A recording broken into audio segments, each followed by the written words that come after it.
Happy Monday, everybody. Good morning. Hello, Kia, Silver, Shawnee, Linda, Aaron, Rachel. Hello, hello, hello, hello. How's everybody doing today? Let's go. Just another day in paradise.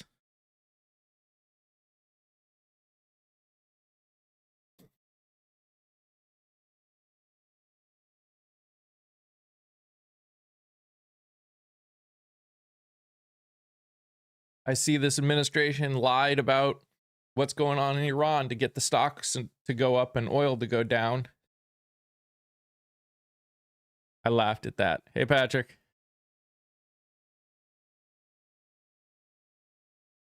I was like, oh yeah, let's just lie about what's going on. Saying, oh yeah, Alexa, cancel. Let's just lie about what's going on.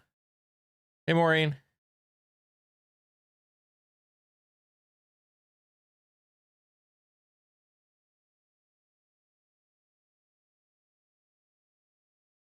Well, there's a lot of things that our country thinks is A-okay, so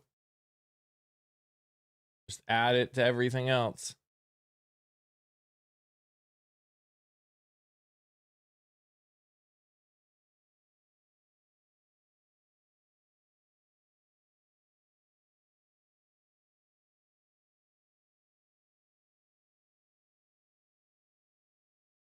I don't think they know how not to lie. I mean, this is what he does. Things start looking bad, and then he'll say something to make his people money because the stocks went up like 1,000 points. And I guarantee those same people will sell again to make all the money on that 1,000-point jump. It's just to make some money.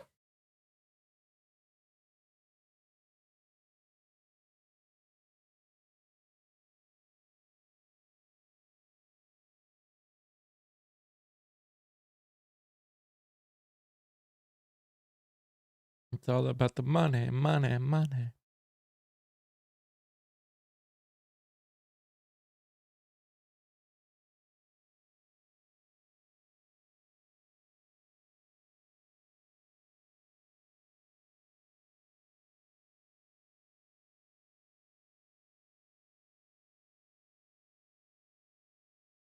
It's a hard line. Yeah, I know.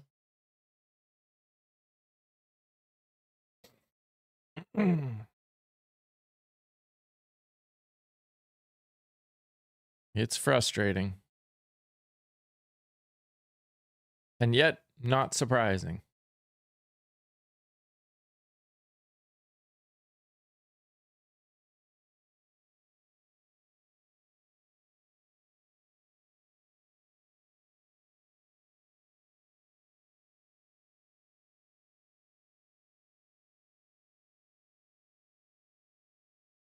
But yeah, when he used the term, what did they say he said?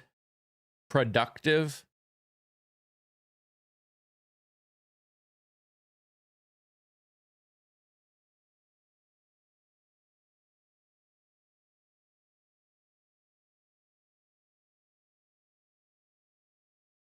Dell was laying off 11,000 employees. I wish that were surprising.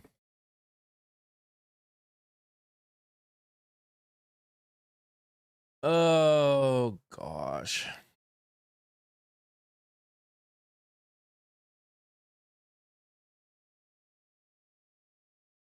Like, none of this is surprising right now.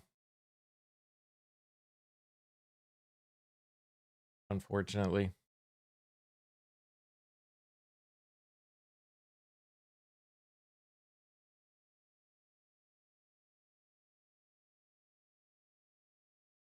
Well, yeah, people can't afford to go to restaurants. People are going to stop buying computers because you can't get RAM anymore. Like, I'm nervous. If my RAM ever goes out, I'm in trouble. Because they're like selling it for like $1,000 for for what little RAM there is now, because everyone's putting all of their money into making dumbass AI chips. Hey, Summer.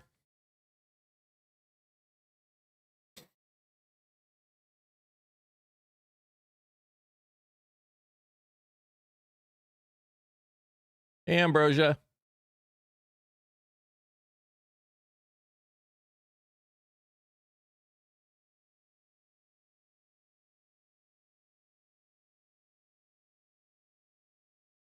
What's up, Jose? Saw that Domino's is claiming bankruptcy. Pizza Hut, Papa John's, Wendy's, etc. are closing hundreds of stores. Yep.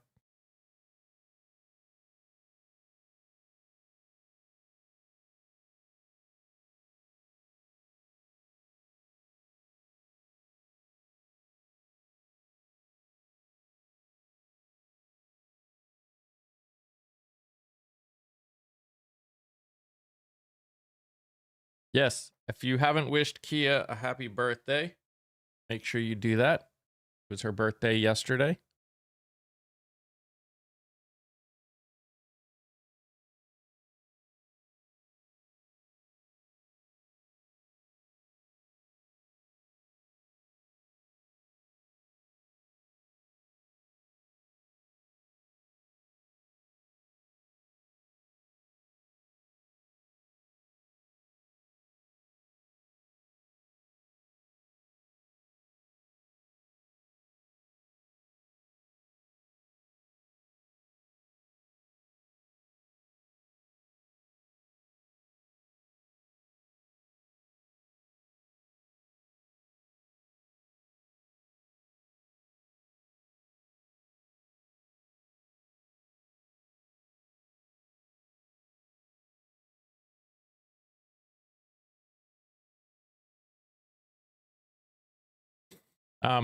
Also, just so you know, next week is going to look a little different because I'm getting floors installed. Or I should say, I'm installing floors.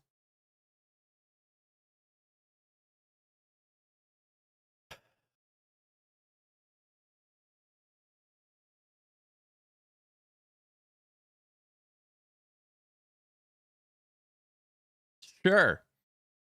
So Monday is probably, I haven't decided yet if we're going to cancel on Monday or just do an evening live. Tuesday's already an evening live, and then we'll see what happens on Wednesday. And then the rest of the week should be back to normal. And then hopefully we'll be back to normal for a while after that.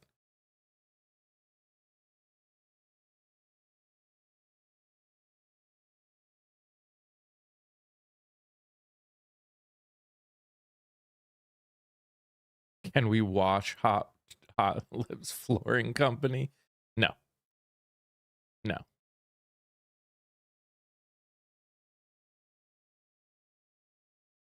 Yeah, 16's 200 plus. Yep. Yeah. It's ridiculous right now.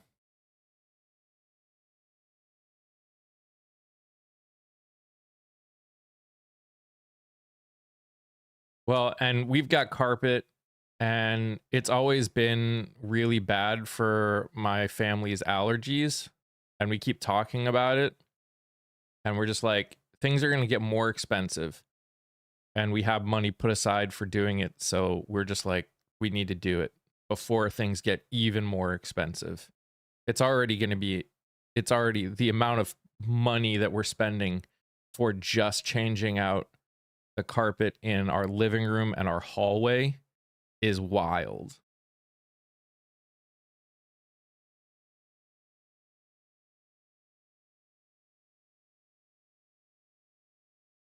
Like it's downright ridiculous how much we're spending just for that.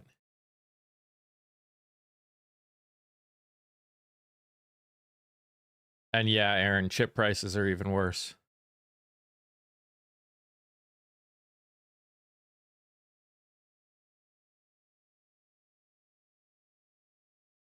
America. That's right. That's right.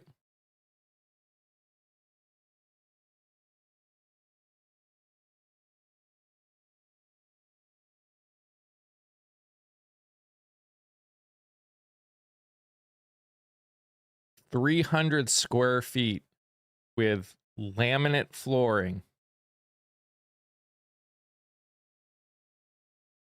is just for the supplies is costing over $1,000 for 300 square feet. 330 technically.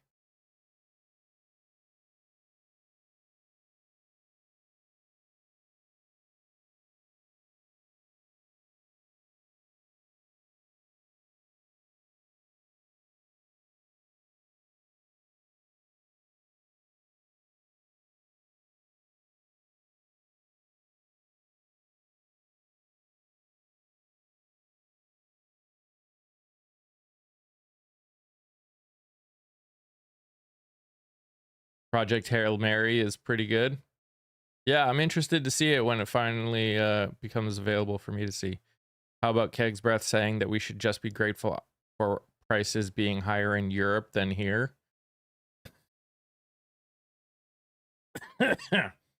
Yeah, well.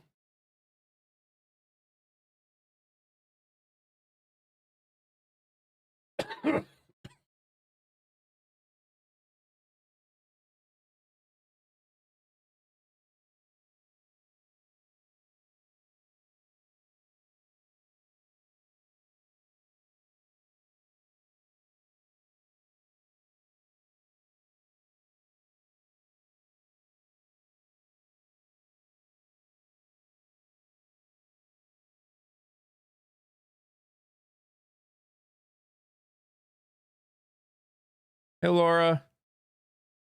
Hey, really good shit this weekend. I'm paying for it this morning. Yeah, I saw your stomach's not doing well.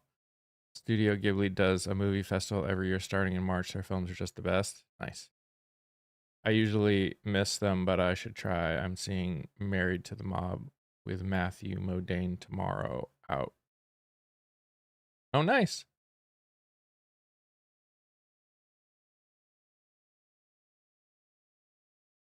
Exactly. Exactly, Scott. Exactly. You know he just did it so his rich friends could buy some at low, have it sell at have it go up 1,000 points and then they can sell down, right? Like,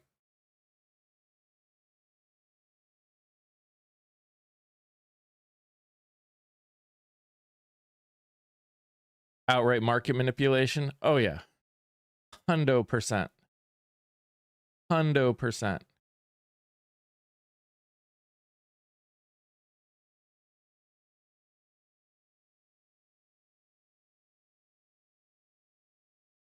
Yeah, the plane hit a fire truck. Yep. Saw that too. That was wild.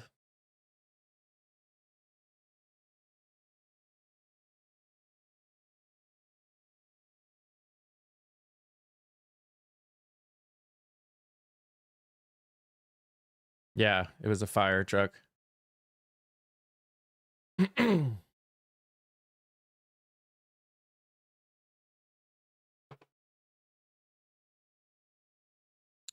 And you know, ICE are going to be in airports. That should be fun as well.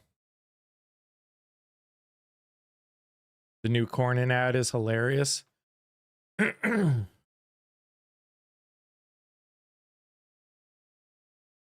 Yep. And charming comments from the president about the death of Mueller. Yep. Yep. Yep. Yep. Yep. Yep. Yep. Yep. Yep. Yep. Yep. It's I don't know. I don't know anymore.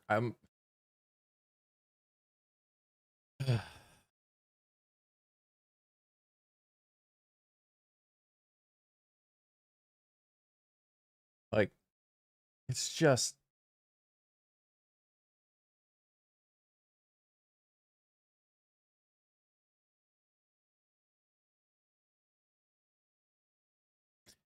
Hey, Alyssa, and you know, the annoyance that also goes along with it, where people were losing their jobs for just saying I'm not sorry a certain person passed away.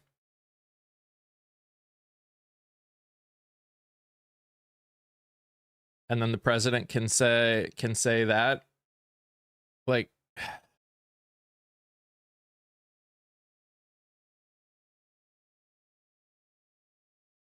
Tulsi hearing was a total disaster. Yeah.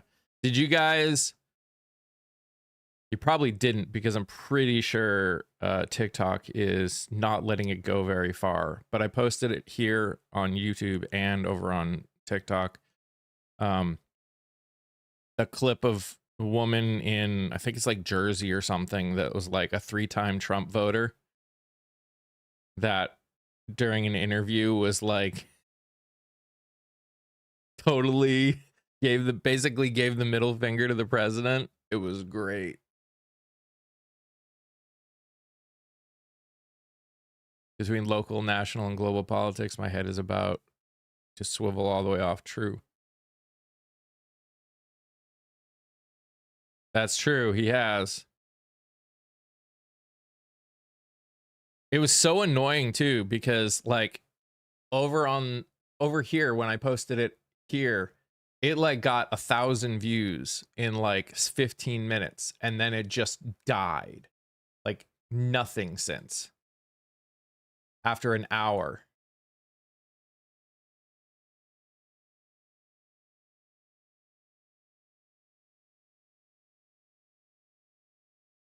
It's like, really? You posted it for an hour and now you're done? The hell?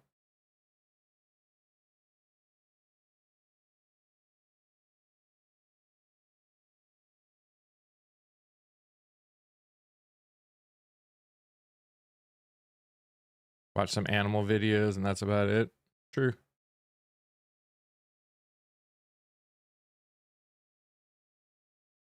Oh, I'm sure. I mean, arguably you finished the Manosphere? Arguably, Kirk's death was upsetting to a lot of people. I was upset about it. Not in the way that some other people are upset about it, but I was upset about it. That kind of act is something that can grow too much. Yeah. Yeah, Scott. Yep.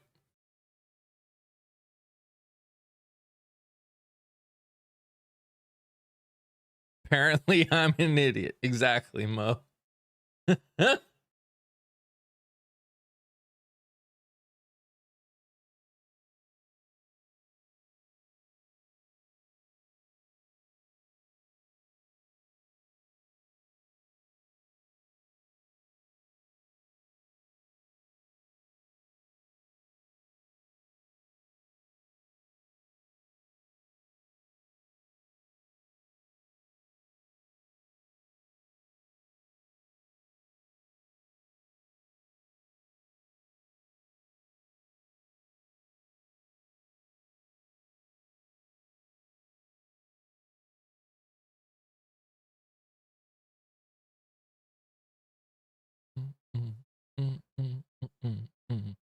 What's up, Ash?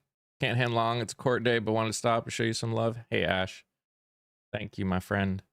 Yeah, my number of interviews has fallen off a cliff. I think I've got 3 interviews this week, and then like basically none. And I have 1 like in early April or something like that. I mean, I have a ton on the docket to post, so it's not like it's going to hurt in that respect, but it's just weird going from like non-stop interviews to nobody.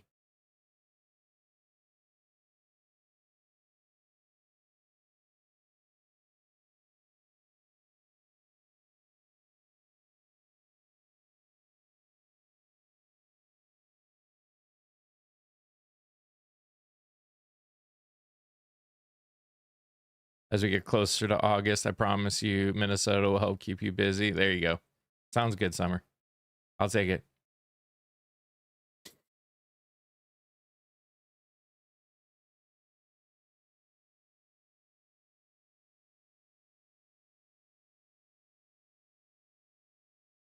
I mean, I'm planning other things.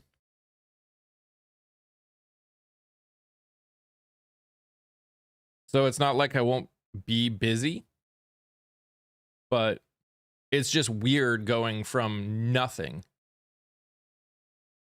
No. We've only had 5 primaries of the 50 states. No, we got tons of time. Tons of time. Primaries go all the way up to August. Some states don't have their primaries until like August or September.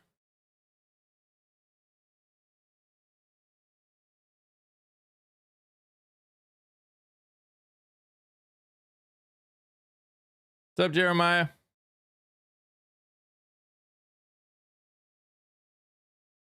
Hey, Rosa. Good morning.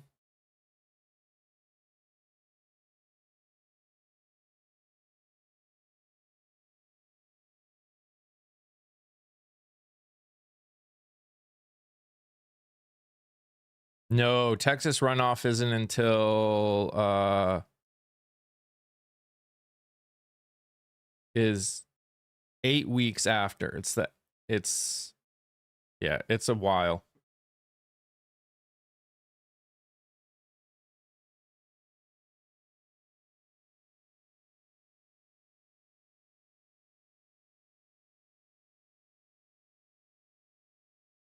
May 5th are the next primaries. Indiana and Ohio.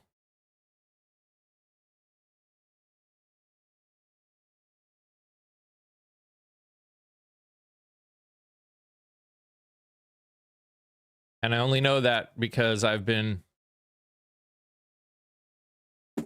Whoop. I'm gonna break my iPad.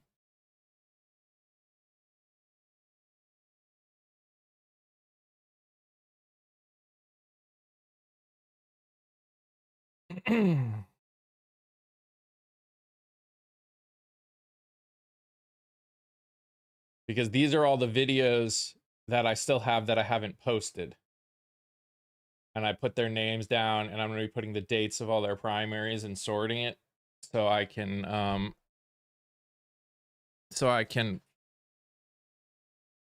put a posting schedule down.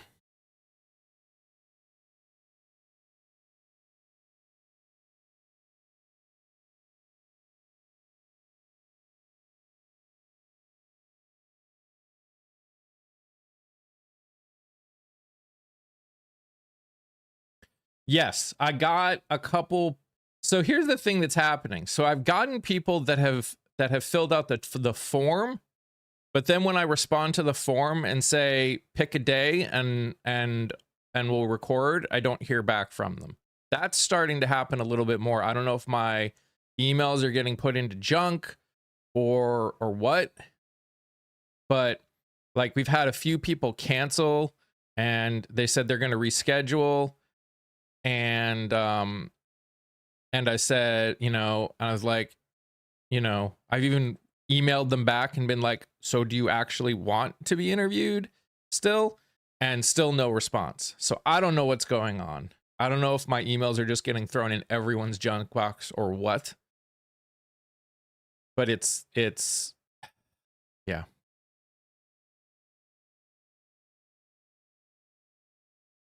Hey, Eleanor.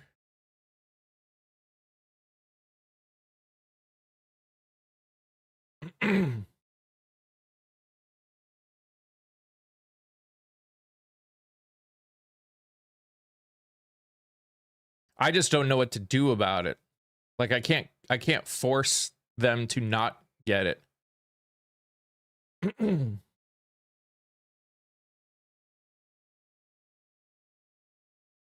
need to figure out a way to cast a wider net. Yeah. Same.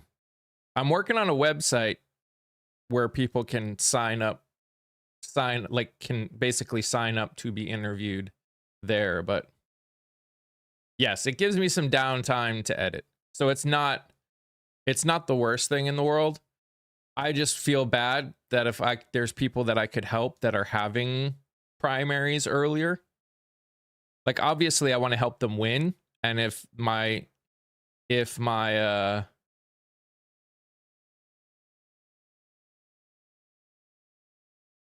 that'll be of more help if they win the primary first, then great. But yes, right now I'm trying to figure out, like, I have actually a good chunk of the desktop side of the website actually done, but it's not coming out right on the mobile side. So I got to figure out how to fix that. Are there certain candidates you're focused on? State or federal?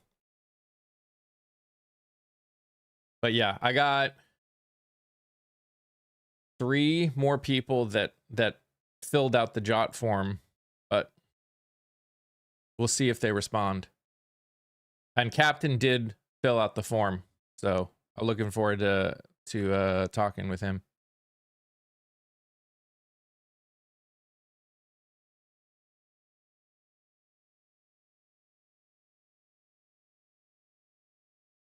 Oh no, I'm sorry, Ash.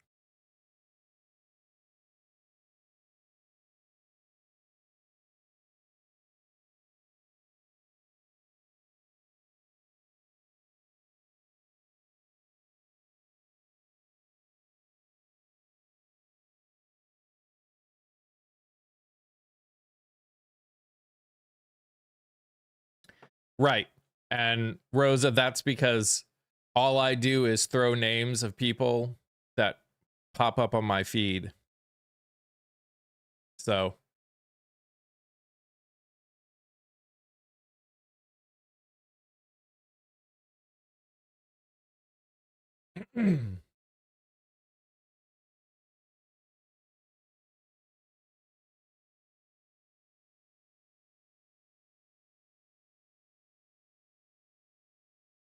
yeah.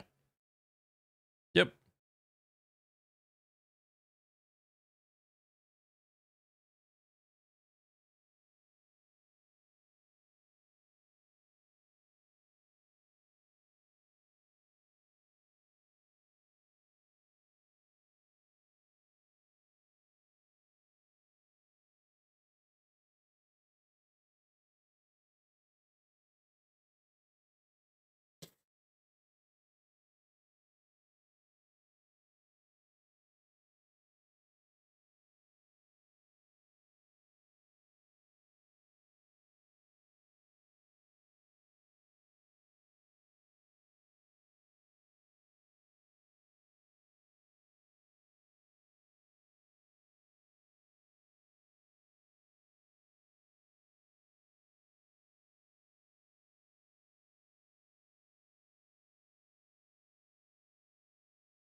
You're good, Ash. I understand. We don't have any true progressive candidates here in state or federal level. There's Dan Osborne, but if I count progressive, it doesn't. Here's the thing. Look, there are realities in this world that we need to accept, and one is that you still only have who is running, and Dan Osborne is immensely better than the person that is running, that is in that seat right now. So I would help Dan Osborne get in over. I want people that want to fix things. I don't need people that always agree on everything. You need to agree with my fundamentals. If you agree with my fundamentals, we're good.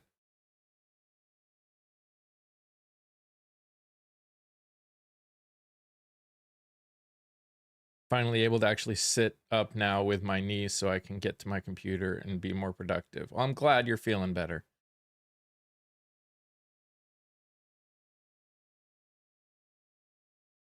It's true. What about people who... Oh yeah.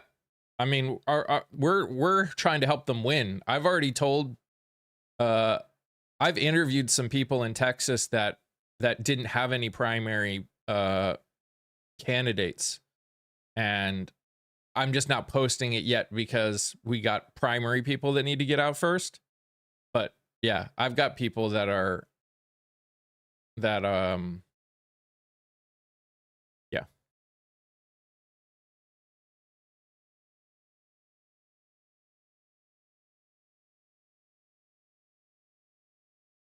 There's been Alabama, Texas, North Carolina, Illinois,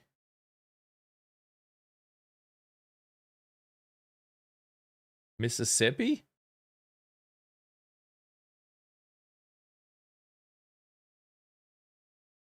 I think that's it. Yeah. Arkansas, Texas, North Carolina, Illinois, and Mississippi, I think. I think those are the only ones that we've had so far. And then Ohio and Indiana are coming on May 5th. So we get like all of kind of get all of April free. South Dakota hasn't had their primary yet. Not yet, at least.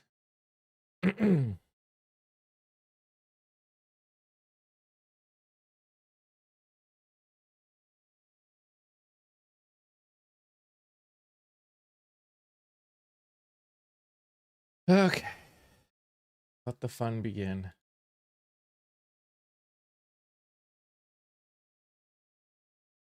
There is early voting underway for the referendum. Yep.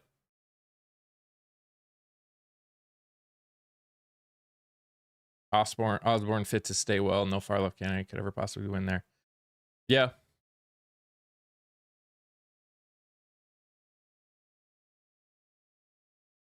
I mean, right now, Alyssa, that's probably true. In, 5 years, maybe not. But right now, that's probably true. There's just a lot of unknowns, a lot of distrust.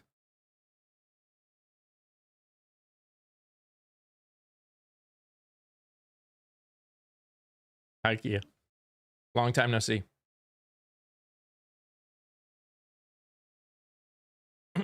Never for now. Well, then it's not never.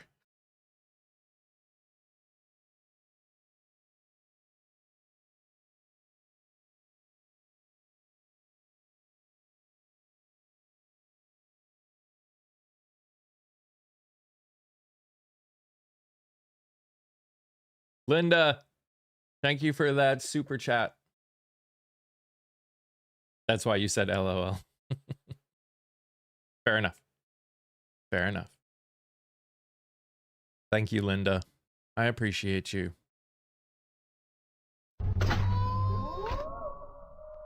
Morning, Stu. There's some red districts that people thought would never flip blue, and yet here we are. That's true. That's true. I mean, hey, we'll see what this year has to offer. And we'll see what happens over the next year. Like, obviously, anything can happen that can change literally everything. So, hey, Lori.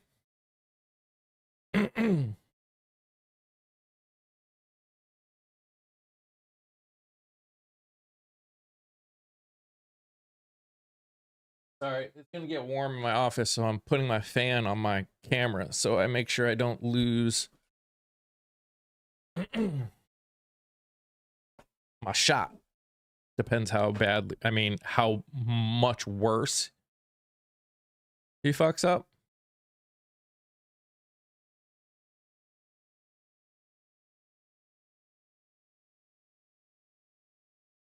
Saw the orange beanbag chairs post. Didn't believe a word of it. Yeah. Yeah. If anyone thinks he actually had talks with, that he's been having talks with Iran, they're kidding themselves. Hey, Courtney. That didn't happen. Didn't happen. It didn't happen. All right, gotta get ready for the day. Have a great day. All right, Ash. Have a good day. So you're telling me there's a chance it can get worse? Yes. It's actually almost definitely going to get worse.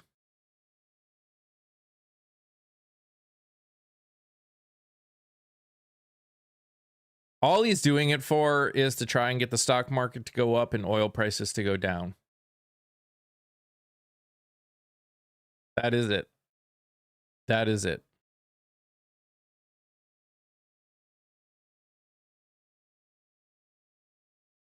Thank you, Riley.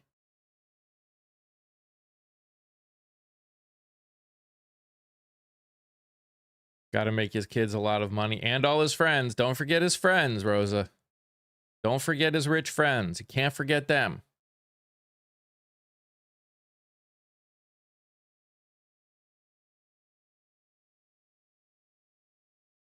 Morning, OC. How am I? I'm good. I'm good.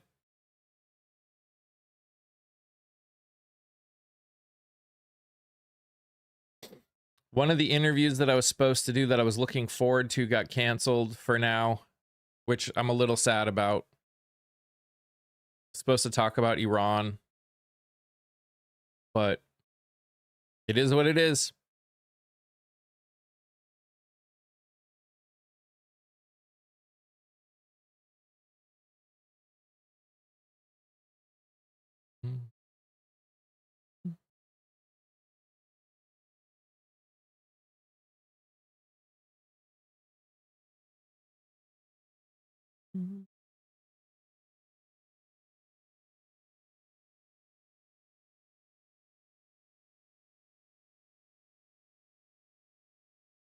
Morning, Heidi.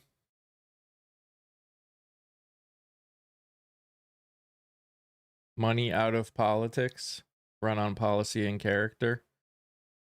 I mean, to be fair, we as voters have the capability of doing that, but I mean, I agree with you. Money needs to get out of politics.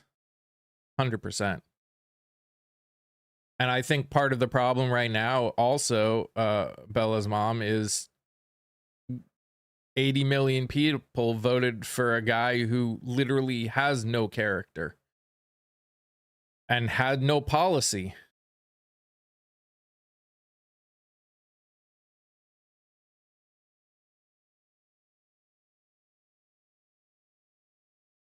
You all right there, Charlie? You having a stroke or something?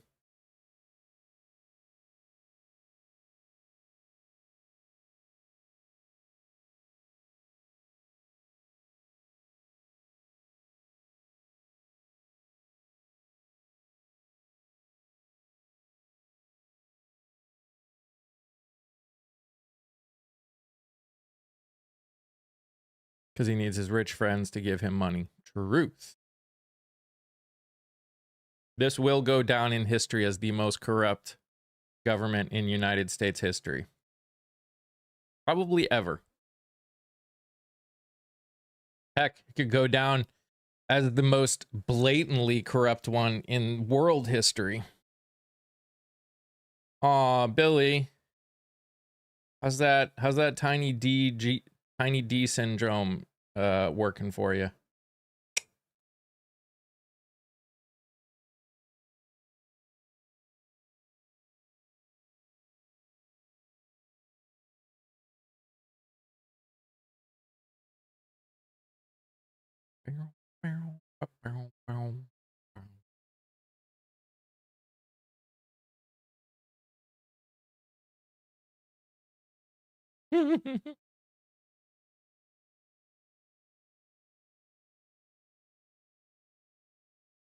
What's funny is that the only time that any Democrat is even talking about those kind of rights of trans individuals is in response to Republicans trying to take away those rights. Went right through the airport today. Thank you, ICE. What did ICE do for you at the airport?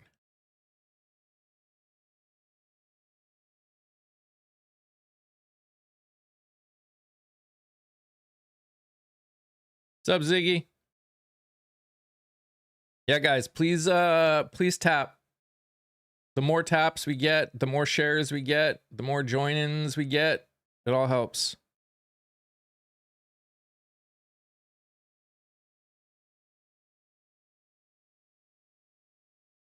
They aren't even there yet. Don't think so. I think some were supposed to show up at some of them today. But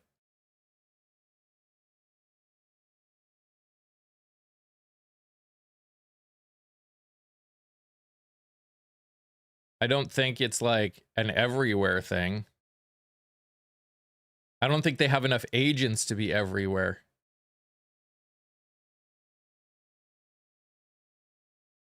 Especially not and do any of their other jobs. Not that they're doing their other jobs.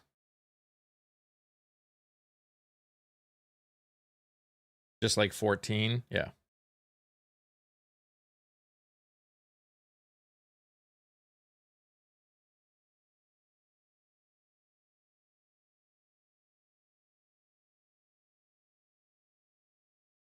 Hey, Laura.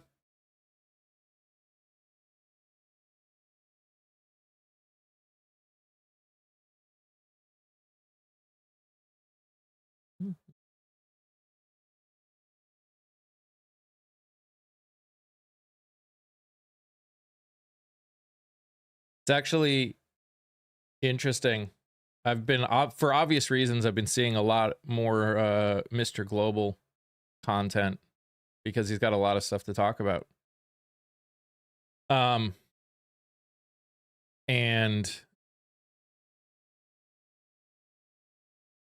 it's interesting. Pretty much of all the countries in the world that make money from, or that have real, how am I lying, Chas? How am I lying? Oh, you can't answer. Never mind.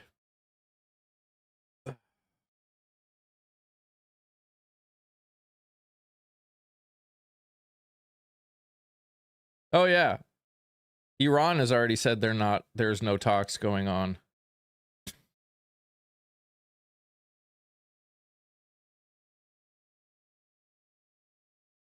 Yes, Rosa. The fact that he said if Dems don't do what I want, I'll let ICE run free is wild. Yep. No, he just did it to get stocks to go up.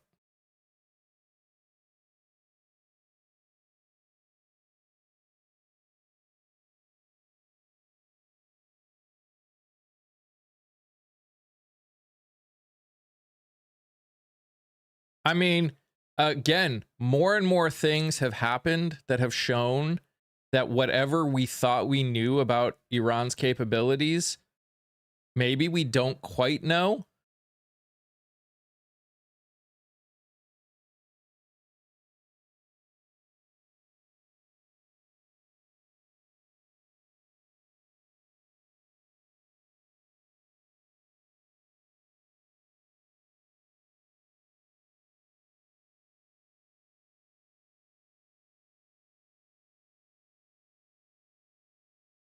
I mean, I'm not saying we haven't destroyed a lot of stuff.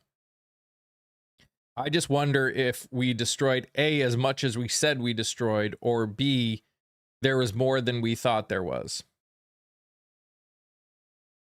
I think either of those are distinct possibilities.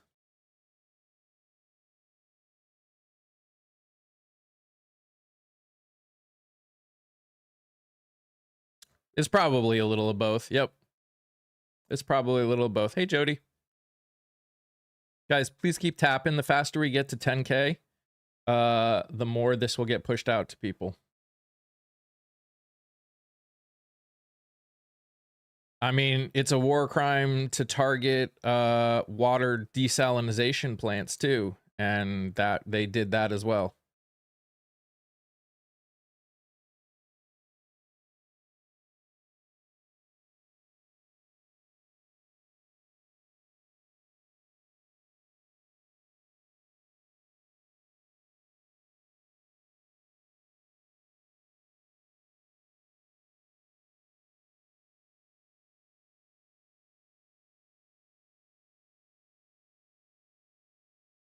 Never thought you could get on a plane without, I don't even, what?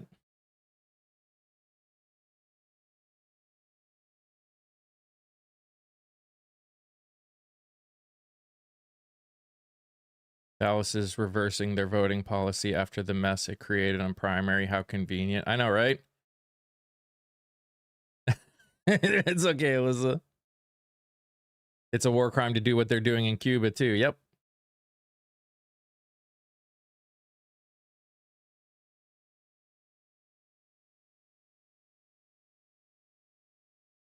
Oh yeah. I mean, there's a reason that Russia couldn't do anything when it came to trying to take over Afghanistan either. Like these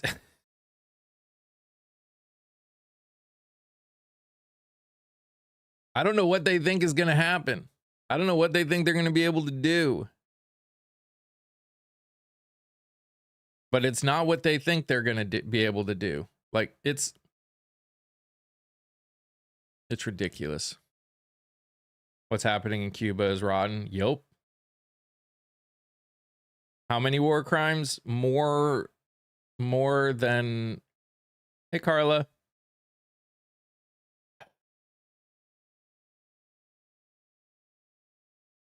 Too many. Too many. Way too many. Hey, Patty. They think that because they're not white that these countries aren't intelligent, resourceful, and patient. I don't know what they think. He should face international war crimes. Most of his administration should, yeah.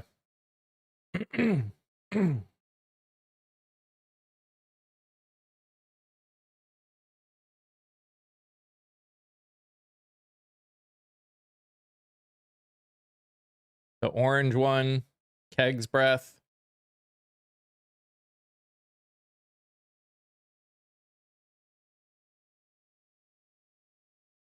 Gabbard.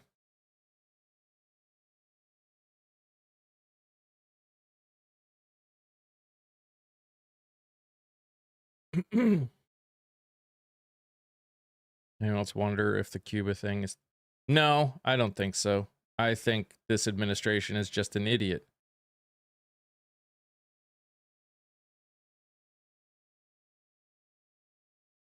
There is... I've heard rumors, Lucy.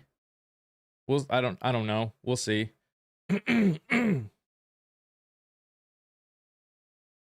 this pollen is annoying.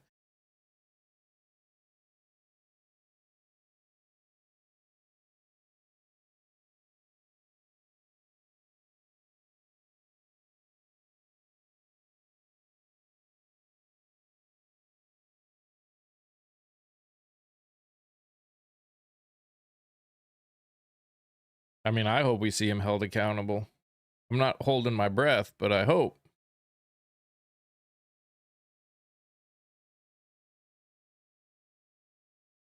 But what does facing international charges even do if they aren't enforced?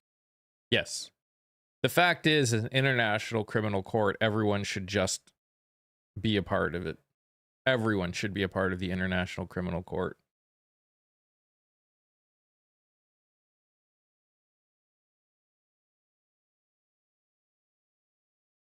No! I got a better idea. I'm gonna make this country a better place. Kiki.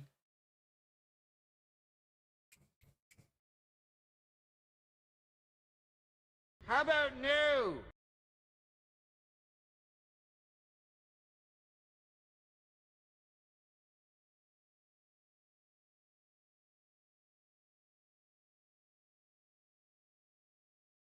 So do we even have a place to hold international criminals if they're convicted of war crimes? I'm not sure how it works. I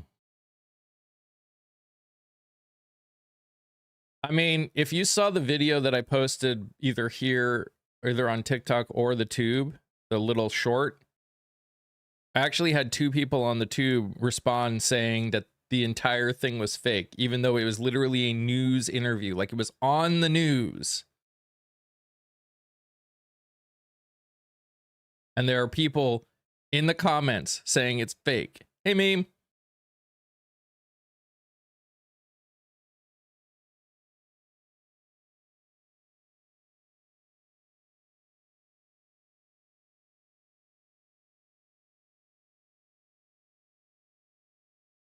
What's up, Ghost? Hey, Bobya.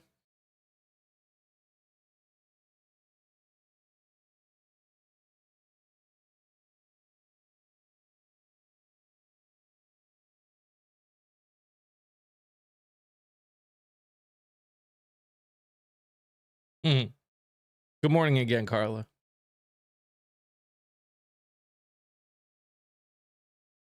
I really thought he was going to be after 1-6. I'm still shocked. Yeah. Yeah.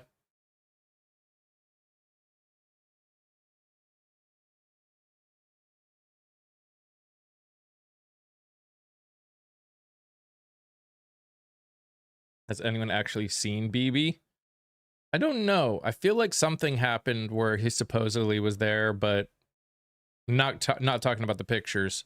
Something since then, but I cannot remember.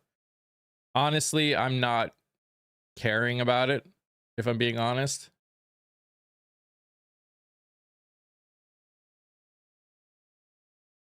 Because none of it still matters unless our government is willing to actually, like, be adults. And I've seen nothing that shows they're going to be adults. So, I don't know.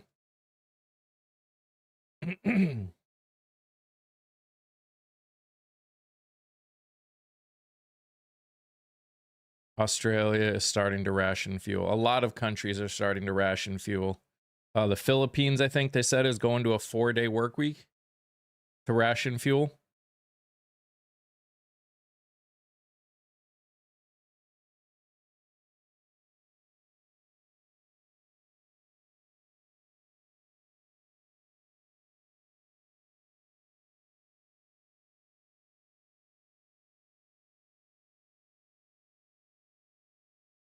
The Philippines, I believe, is what I read, is talking about going to a 4-day work week. And at least 1 or 2 other countries are talking about it as well. I don't remember which other ones. Everyone should have a 4-day work week. Agreed. You get paid the exact same amount and have a 4-day work week.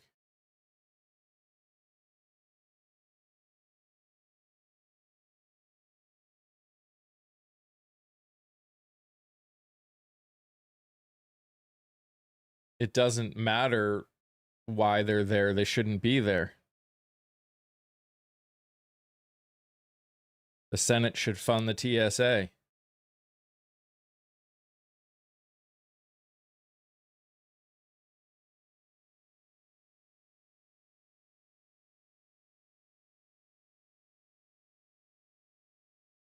Correct. They can fund TSA without funding ICE. Yep. Totally agree. And Democrats have put forth bills to do just that.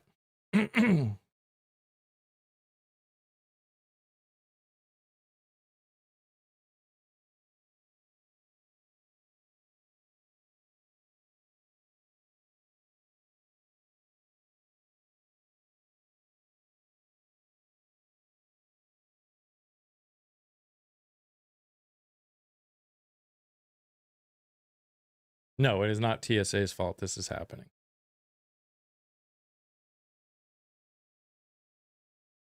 Your commute's about an hour every day, so gas going up is hurting your already tight budget. Yeah. Yeah, I've heard that from a lot of people. Imagine being a person with a truck. Oof. Do I think they'll cave again? I don't know. I don't know.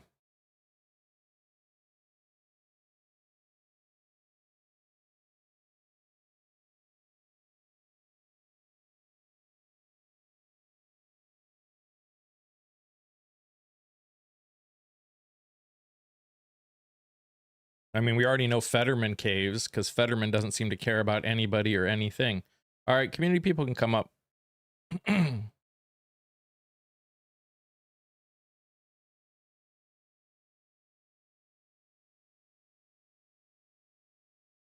Hello.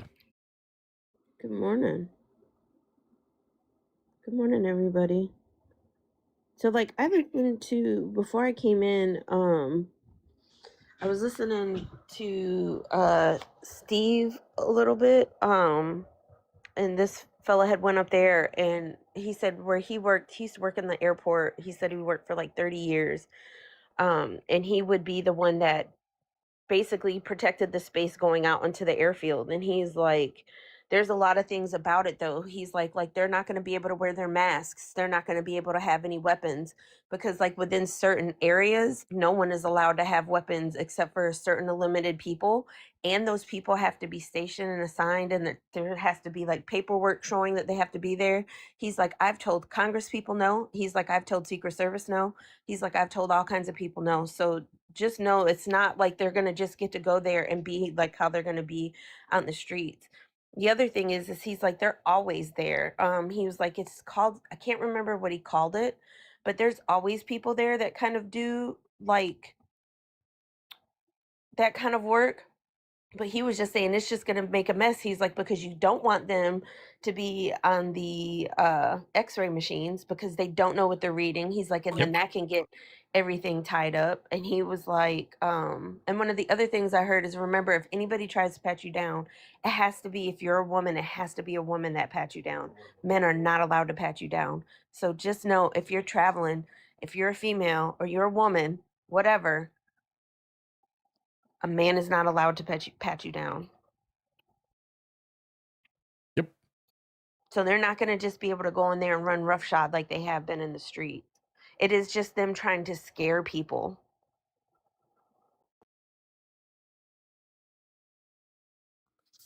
Well, he's doing it like it's some kind of big threat. He's just going to piss off even more voters. I mean, everything this guy does, from his ridiculous statements this weekend upon the passing of Bob Mueller, along with Rob Reiner a few weeks ago. I mean, he's it's like he's deliberately pushing away voters, and boy, aren't they going to be just thrilled going into the midterms with gas today crossing over $4 a gallon. And my apologies to people who live in Hawaii and California. I know you passed that a long time ago. I'm talking about the national average.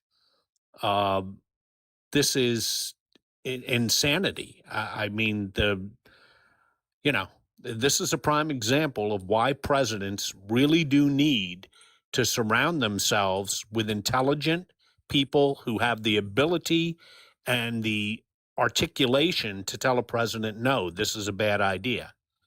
Yep. And he deliberately chose people who would be bootlickers. And now him and the Republican Party are paying the price. And what's funny is like it's just, excuse me, the economy right now is just so wild to me. Trump says that he's postponing US strikes against and Iran energy infrastructure for 5 days. Because it was 2 supposedly. And he's like, "Oh, no, we'll do 5." Because supposedly they're doing talks even though they're not doing talks.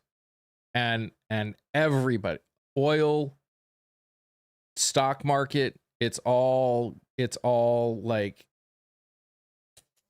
it's all going like wackadoo, like something good actually happened, even though literally nothing has happened. Well, it's human nature. People are trying to grasp onto anything that sounds hopeful. You know, Laura has a good point in chat. Food prices are about to go up. You're exactly correct, Laura, because we're focused with the Straits of Hormuz on things like oil and the price of gasoline in your car. Folks, that is such a tiny part of it. It's such a tiny, everything that we use, eat, manufacture, wear on our backs, every bit of clothing, every bit of laundry detergent, everything is transported. Everything is going to go up. And food especially. Why food, you might say? Because while everybody's talking about gas, one of the major products that goes through the Straits of Hormuz is nitrogen-infused fertilizer. That's the good stuff. And the world market is cornered by the Gulf states in that. And they can't transport it just in time for planting season. This is going to cause a very major problem in the cost and availability even of food, and that's if the war ended tomorrow.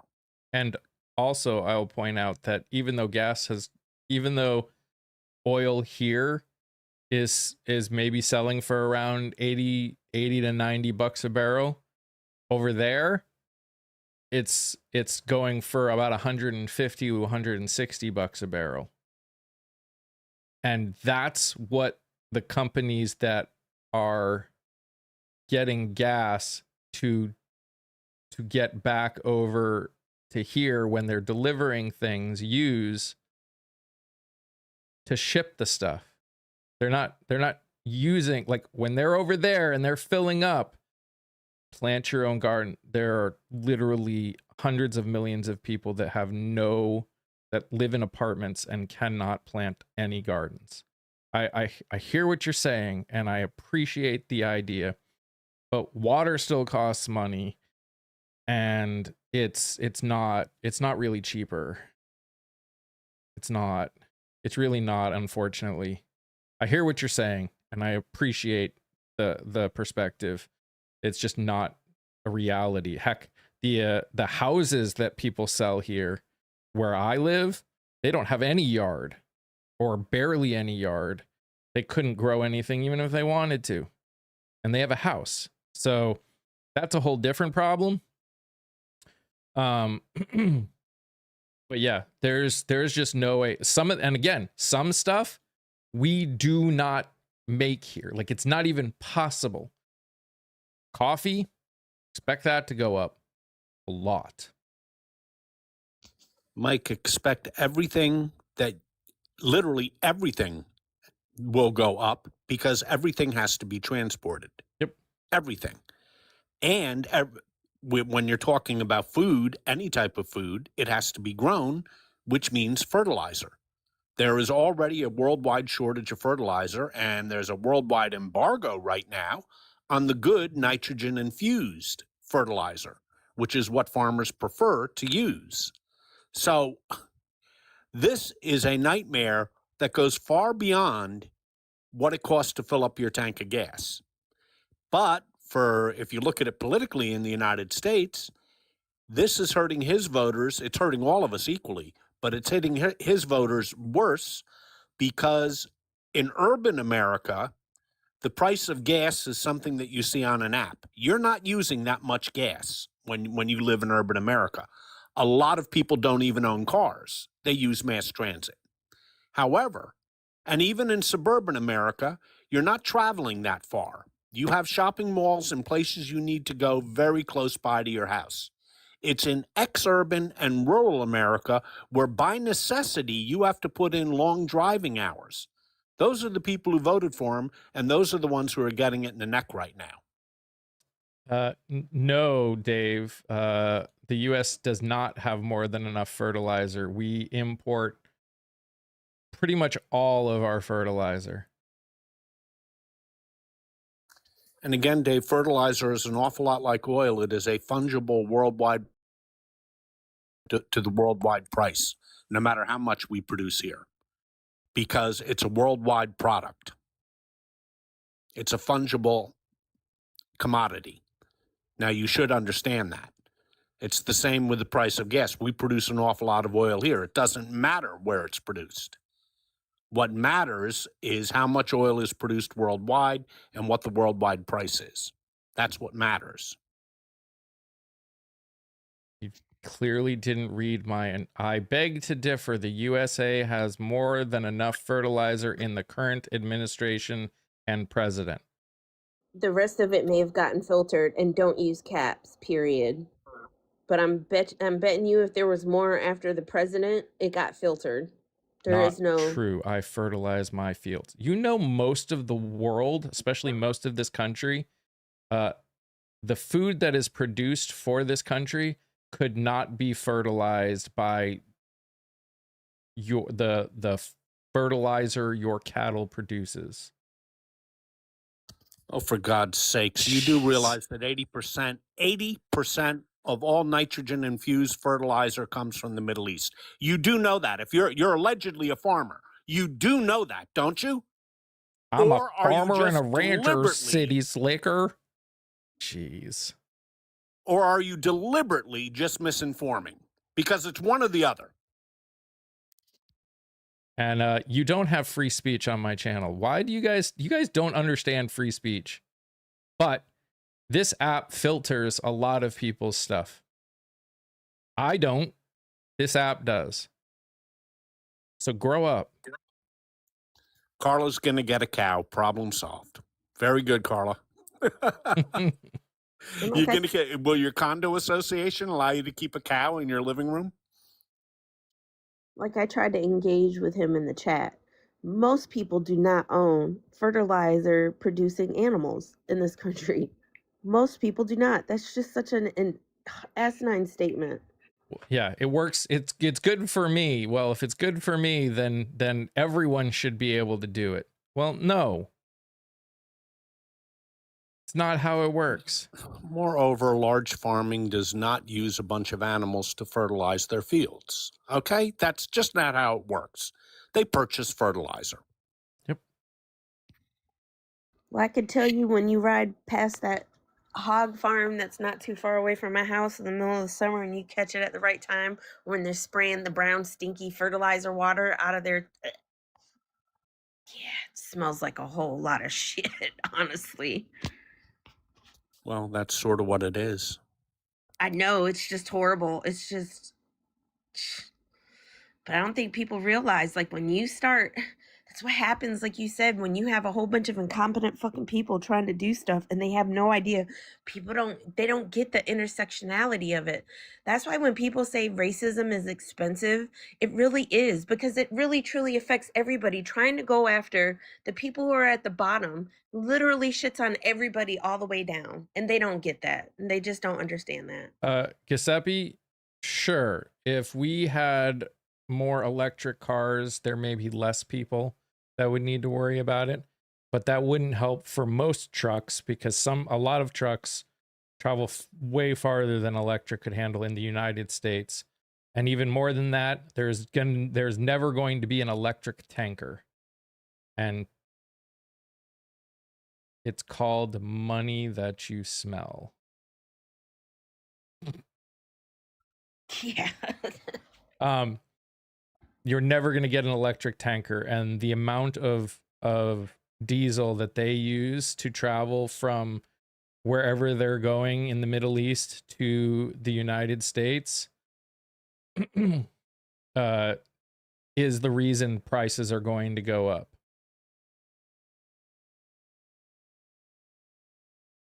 One type doesn't cover every crop either. True. I'm going to Google real quick because somebody was coming out with, of course, it's far down the things, but they're right. If we did have more of a push for electric vehicles and we had the infrastructure push to be able to sustain that, I read like an article, excuse me, a couple days ago where they are saying that they are trying, there's two big wind fields or something like that, and they're trying to pay off the companies to cancel the contracts to get rid of the wind turbines. So we have to rely more on oil. And it's like there's so many things that they're doing, like they're actively doing, and it's just so harmful. And if you guys look into it, like people keep saying, follow the money. Who is not being harmed by all of this? Who is actually coming out very well with everything that's happening right now? Not us. They're paying them $1 billion not to build that, Kia. $1 billion not to build it when we're currently facing an electricity shortage in this country. They're paying them $1 billion not to add to the grid. That's crazy. That's crazy. And I just want to make this clear. We can say if we went to all electric, this would be great. Understand, there are around 300 million cars registered in the United States. And let's give a high number, and let's say 10 million of those are electric, that's probably close to true.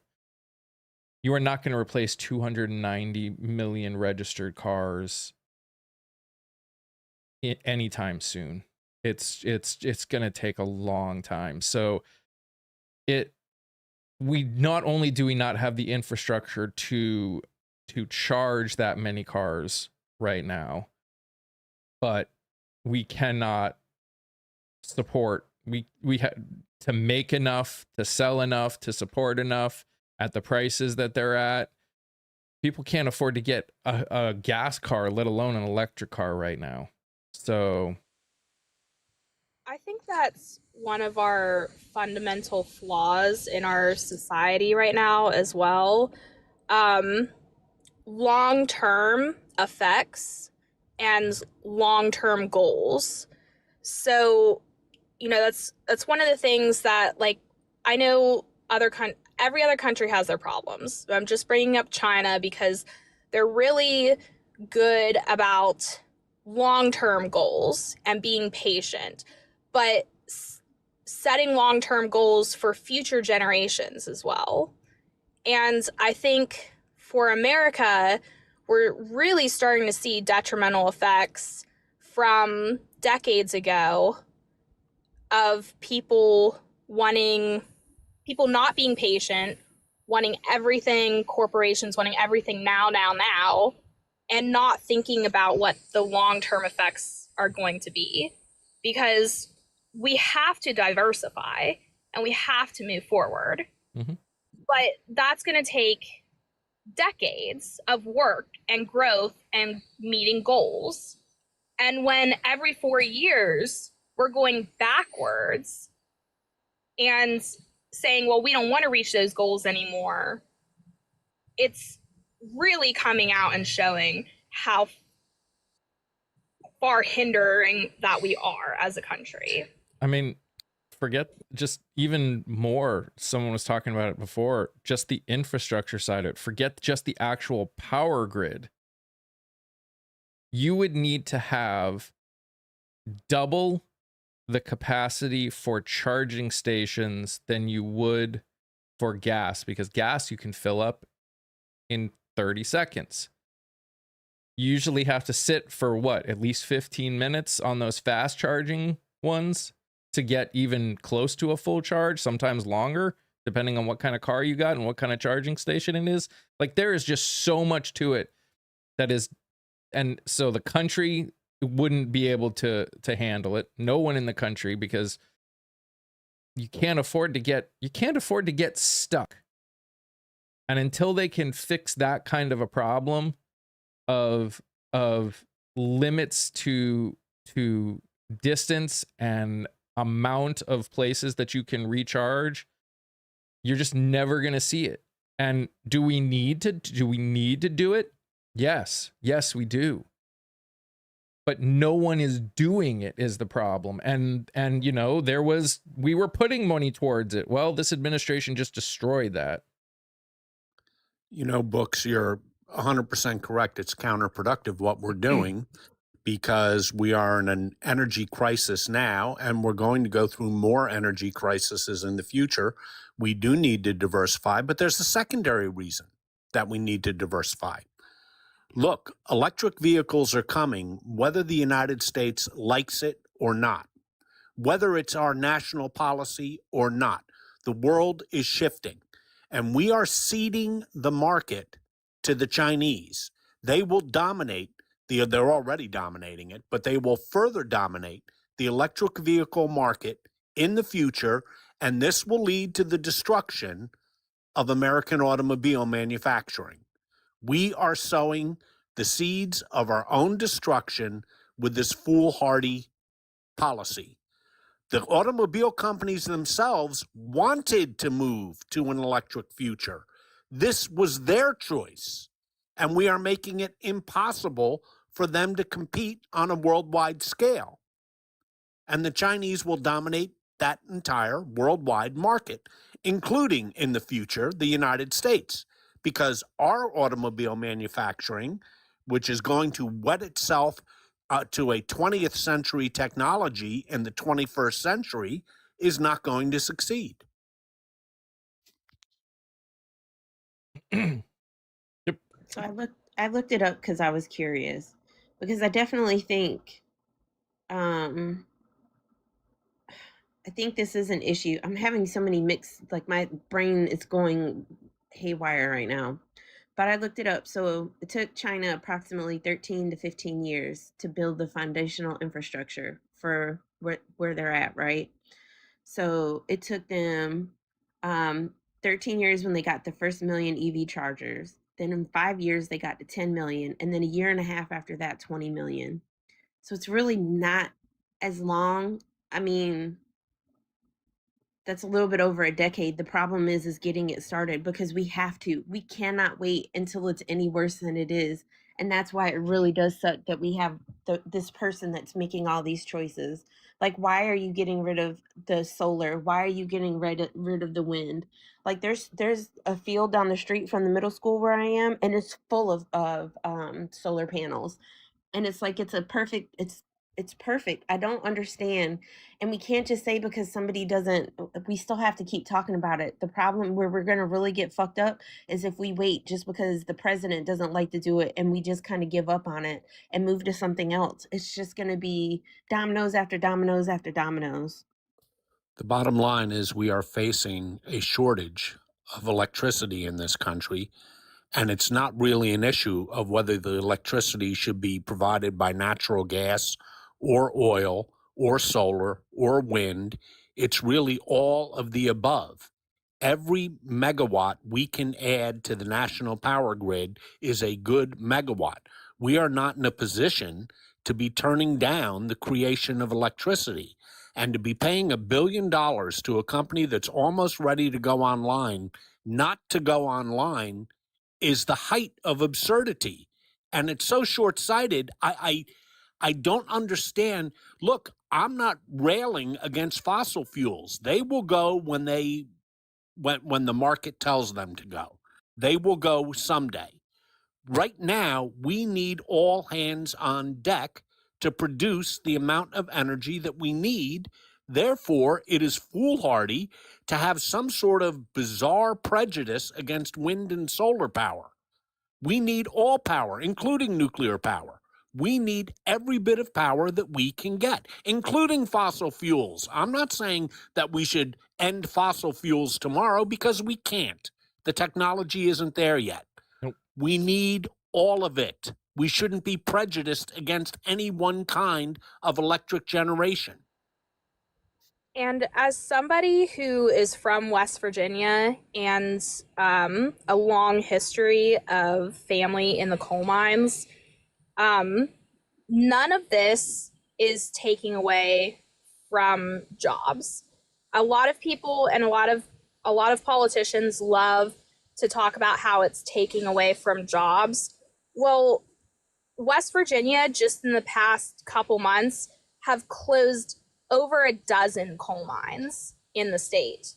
After Trump specifically said, and our governor and senator all came together and said, we were going to keep the coal mines open and we're going to produce more energy, it's because certain things are falling away. It's not profitable for certain things to continue to go. And like Scott said, it's a natural decline. The problem is when you're not willing to find solutions for things that are not going to work anymore. So those coal miners who have lost their jobs now have nowhere to go and nothing to do, because instead of transitioning them into better systems and better producing energy jobs, they now have nothing and nowhere to go. And again, it's this idea that people don't seem to get, is they hear one thing it's with as with every problem we talk about, this administration, especially people that support this administration, especially only look at one part of the problem.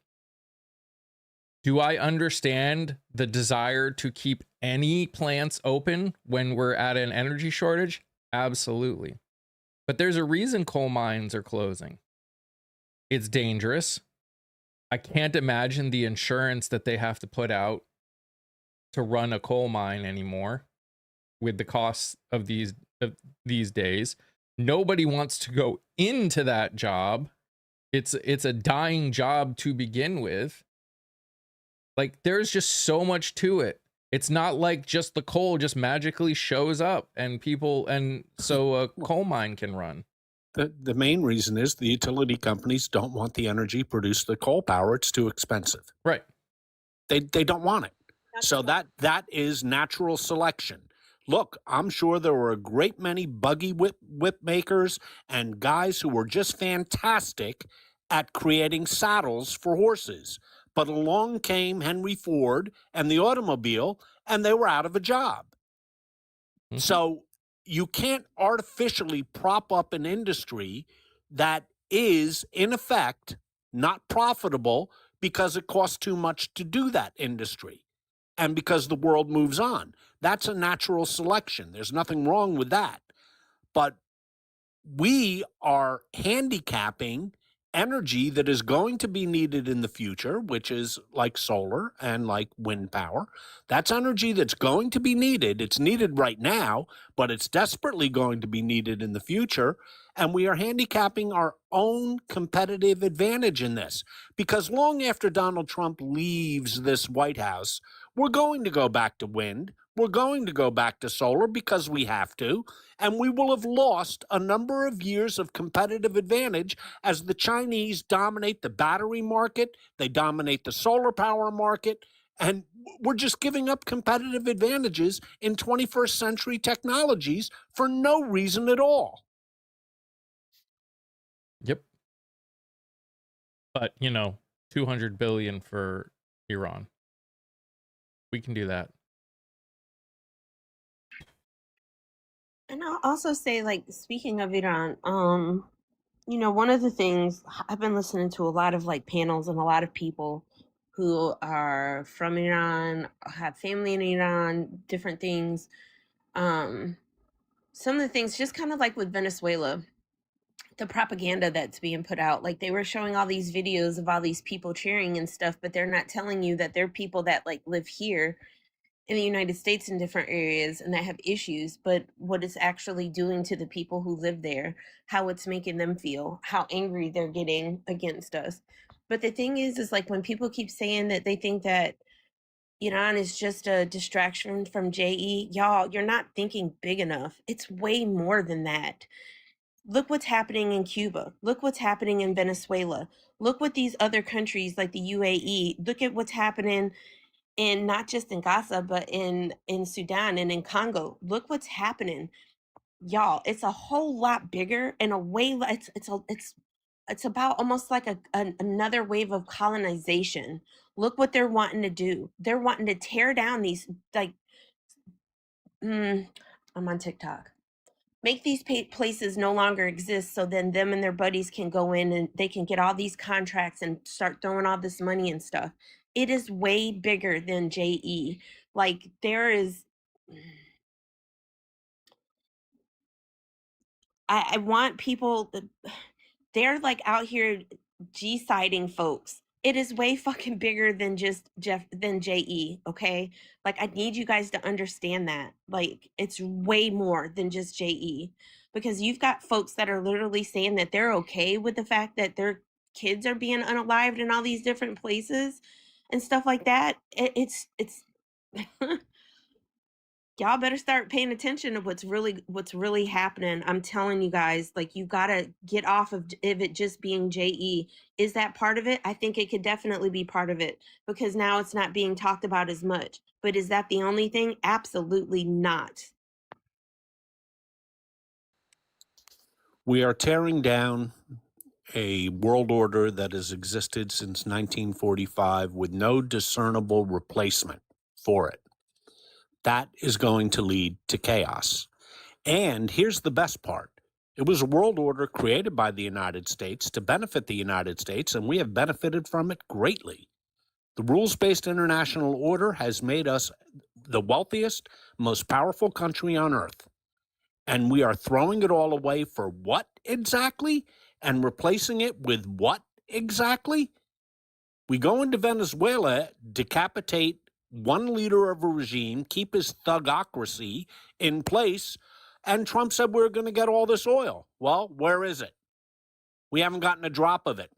As a matter of fact, the oil that we stole from the Venezuelan tankers, we can't unload it because it's illegal to unload it, and we are spending $65 million a month just to maintain the tankers.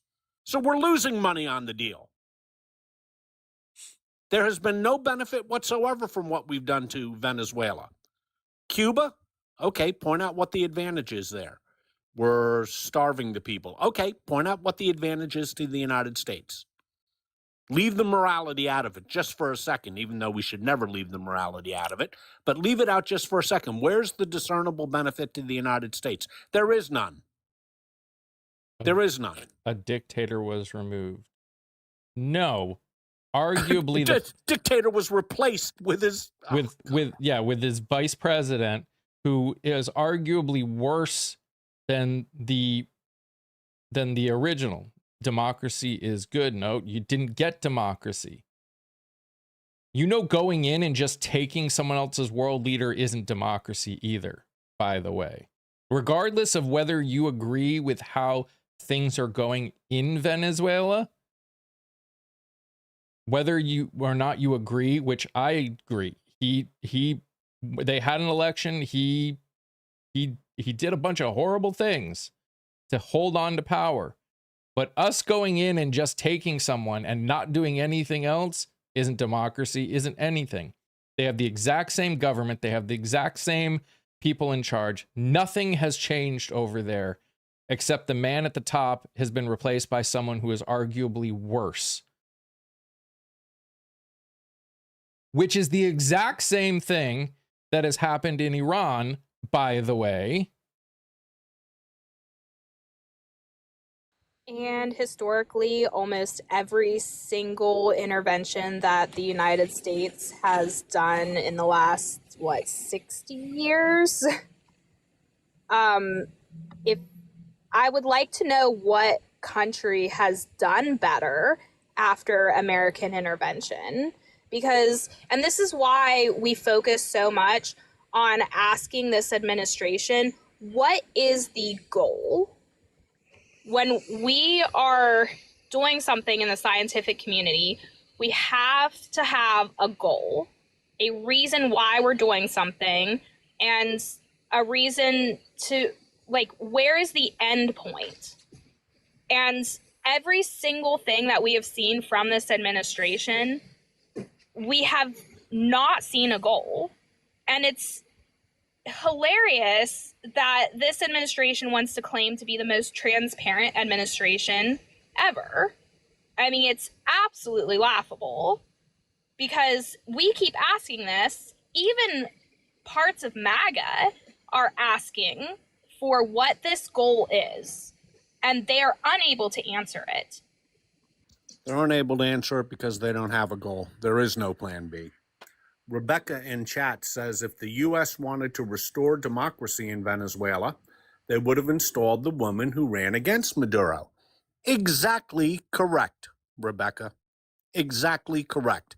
And by the way, whose policy was it originally to restore democracy to Venezuela with the woman who won? Oh, it was Donald Trump's policy, as well as Joe Biden's policy. That's one thing they agreed on. He didn't do it. We stuck with the thug vice president, the thug guerrillas who were really running the country, and we've left them all in place. So what has changed in Venezuela? Not much. Besides, we got some oil that we're paying to keep That's the only thing that's changed. And We're, we're, Linus, we're paying to maintain Venezuelan oil tankers that we seized illegally under international law and cannot, and U.S. law, by the way, and cannot unload the oil, And, which, by the way, is pretty junky oil anyway. It's not worth that much. and also, I will also point out again, I haven't, it hasn't happened, but Russia saying threatening to do something doesn't always mean much. But there's talk of Russia being so tired of their tankers getting seized that they're talking about escorting their tankers with their warships. Russia's violating international law with their shadow tankers. Let them escort them all they want. The Europeans could take them out in about 2 seconds. This is Vladimir Putin once again waving around his little "I've got nuclear weapons." Vladimir Putin's a joke. He's not going to do anything. I just think the thing that we have to also be careful about is if these oil tankers start coming under fire, hello, that oil goes in the water. What does that do? And then you start doing multiple upon multiple upon multiple, and you keep putting all this oil in the water, but no one's thinking about that. What about when they're doing it and it rolls up on these countries, these little island nations, all these little places that are already dealing with trash and shit, and now they've got oil. What's going to happen to all of that? Like, there's just so much more. There's just, Well, that's what makes going to war without having a plan to secure the Straits of Hormuz beforehand so important, Kia. That's exactly right. We cannot risk an ecological disaster. We also can't risk having a bunch of $5 billion oil tankers sunk and blocking up the Straits of Hormuz forever. So, yeah, you would have thought that we'd have thought about this before we went to war. We didn't. We didn't. Every president, the Iranian regime came in, this thugocracy that they've got, nobody loves their regime. They came in 1979. Every president since 1979 has studied war games and war planned against Iran. There is a reason that they have not launched a war against Iran, reasons that now are painfully obvious. And I don't know what the president did with all those war plans. He certainly didn't read them. If he had, he would have known that the first thing Iran would do, which a third grader could tell you, would be to block the Straits of Hormuz. See, there was your problem. You're assuming he has the ability to read at a third grade level. He doesn't. I know. Literally, he doesn't. He brags how he's never read a book. Hey, Mr. President, you really didn't have to tell us that. We could have guessed that all on our own. And Britt, I'm not sure what you think we don't know about Project 2025. We have talked on this channel about Project 2025 at nauseum. this is one of those can you clarify moments, Mhm. because there's a Brit that comes in here and has been coming in here often, and we know that that isn't what that would be made. If that's what, can you clarify, Brit? Like, are you talking about them not knowing about P2025? That is a lie. I don't believe he has the ability to read at a third grade level. And what's happening in Iran has nothing to do with a fucking recession. So you can take that somewhere else. Oh, I And the think biggest problem is we are focused on the Straits of Hormuz, and that is something that we should be focused on. I understand that. The real problem is destruction of infrastructure in the Persian Gulf states. Mhm. The Straits of Hormuz will clear, and they're going to clear sooner rather than later, because Iran has played they have very few cards in this, and they've played their asymmetrical warfare card quite well. But there is a finite time limit on that before the world will not allow them to keep the Straits of Hormuz blocked up. However, destruction of infrastructure, as we just saw last Wednesday, in Qatar, is a horse of a different color. That one plant produced 20% of the liquefied natural gas for the world. And that is now out for 3 to 5 years. 3 to 5 years. That's the precipice that we're on. The Straits of Hormuz is a major problem, but a temporary one. That's still going to keep gas prices up, according to Goldman Sachs, into 2027. So you're already screwed for the midterms, Republicans. Aren't you glad you stuck with Trump? At any rate, it's the infrastructure that's the real issue here. If that gets destroyed, we have a horse of a different problem.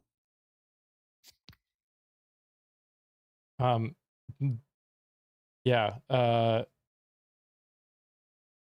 Mr. Global has said because of the infrastructure damage, oil for the next 3 to 5 years will not go below $80 a barrel.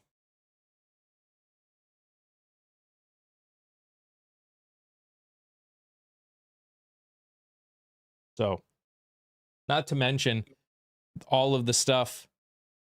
I feel sorry for you about your gas prices because it's lowered here in Pittsburgh. No, it hasn't. It's not. I'm in northern West Virginia, and it's not, Nancy. No, it hasn't. We all know. We can look it up in Google in 10 seconds. You can, Nancy, you can check with AAA, okay? Because they keep a daily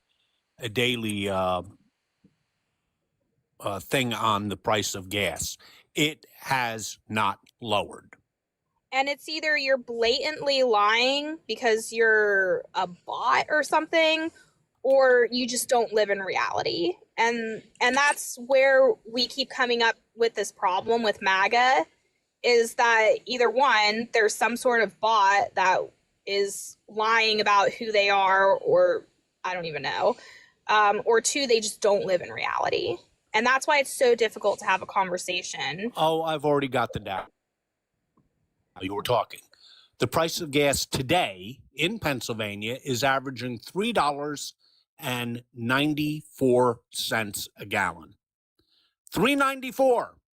And So I don't know if you're buying your gas on planet Mars, but you're certainly not buying it in the state of Pennsylvania. And if it is lower than the average anywhere, that would be on the Philly side, not on the Pittsburgh side.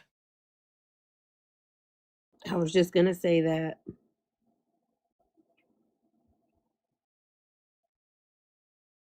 But yeah, yes, it's up 10 cents today. Today, so far today, it's up 10 cents. Yeah. But yeah, so there's a few things that are going to cause things to go up, if not get worse. One, the infrastructure damage. Two, all of those.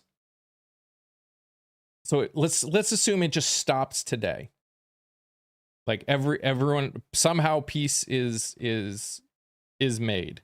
We know it's not happening, but let's assume it does. There are hundreds of tankers in the Persian Gulf right now that are out of fuel. They're out of food. They're out of everything because they've just been sitting there for weeks, not doing anything.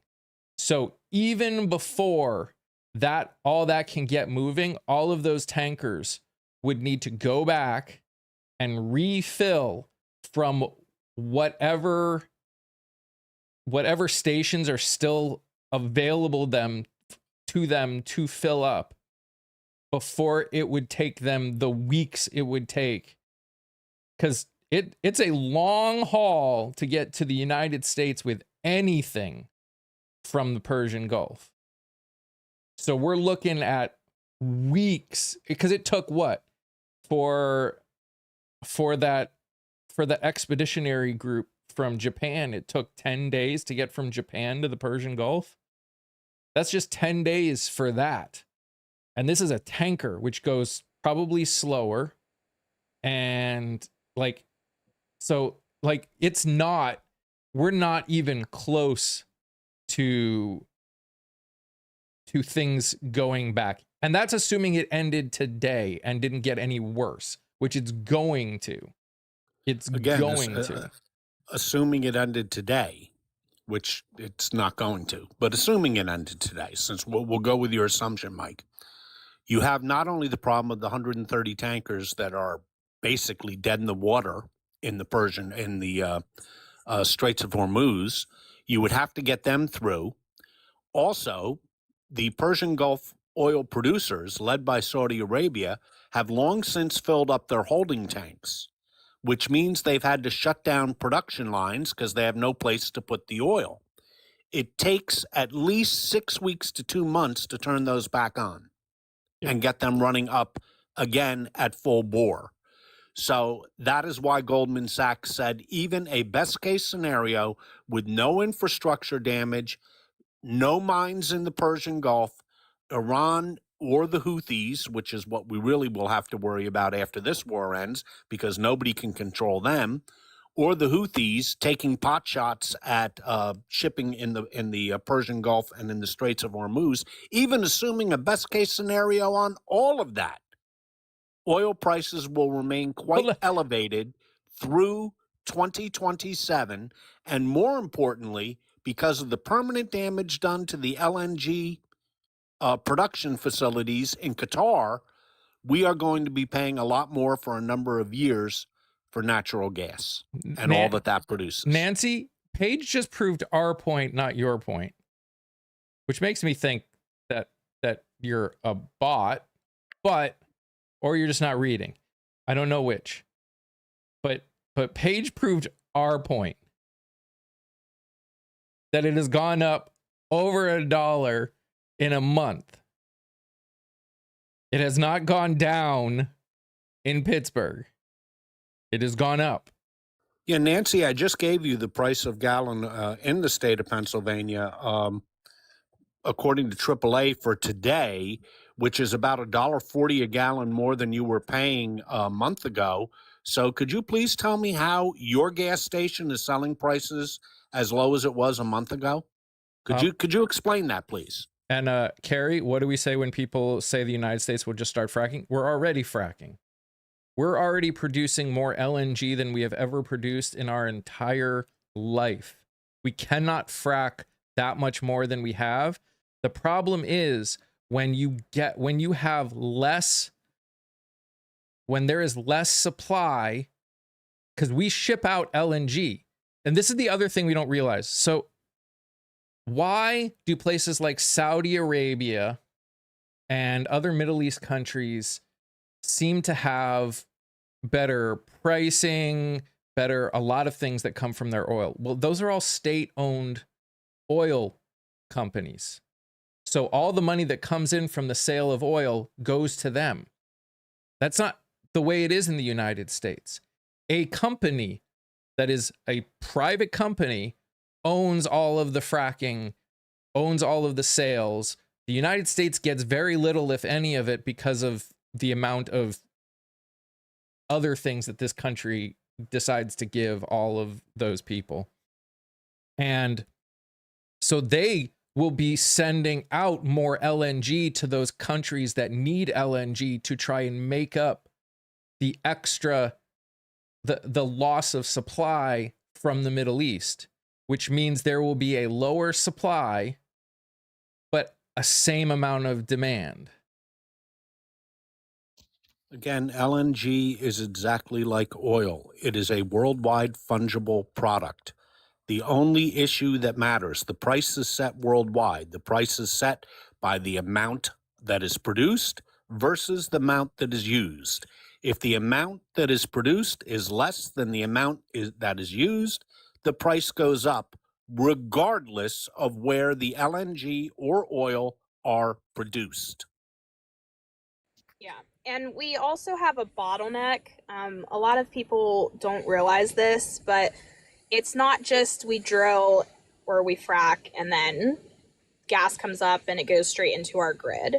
It's a whole process, but there's we have drilled thousands upon thousands of wells that are capped, waiting to go into midstream productions, which is basically quote unquote like cleaning it.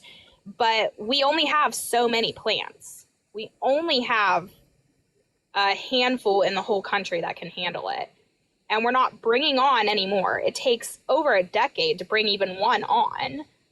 So it's not going anywhere. Precisely, only- Books. We have a refining. We do not have the refining capacity that we should have, and that is a bottleneck, as you correctly put it. And I saw a video, and I can't remember if I saw it on TV or where, but like it was this house, and there was like oil and stuff coming up through their floor, where evidently the cap had Oh, they yeah. had built all of this stuff on In built these Oklahoma. houses, and the cap came open, and the oil was just pouring into the fucking house. Yep. And they're like basically telling them they're not going to do shit about it. Nope. To help them. Yeah. They've had to move in with a family member, but there's literally just oil pouring into these people's house. That's bullshit. Mr. Global talked. I saw Mr. Global talking about that, where yeah. he actually is like, he actually contacted national media, and I don't know if he's done it yet or is doing it, is going to go there and actually do a whole thing specifically about this one house because of that problem. Yeah.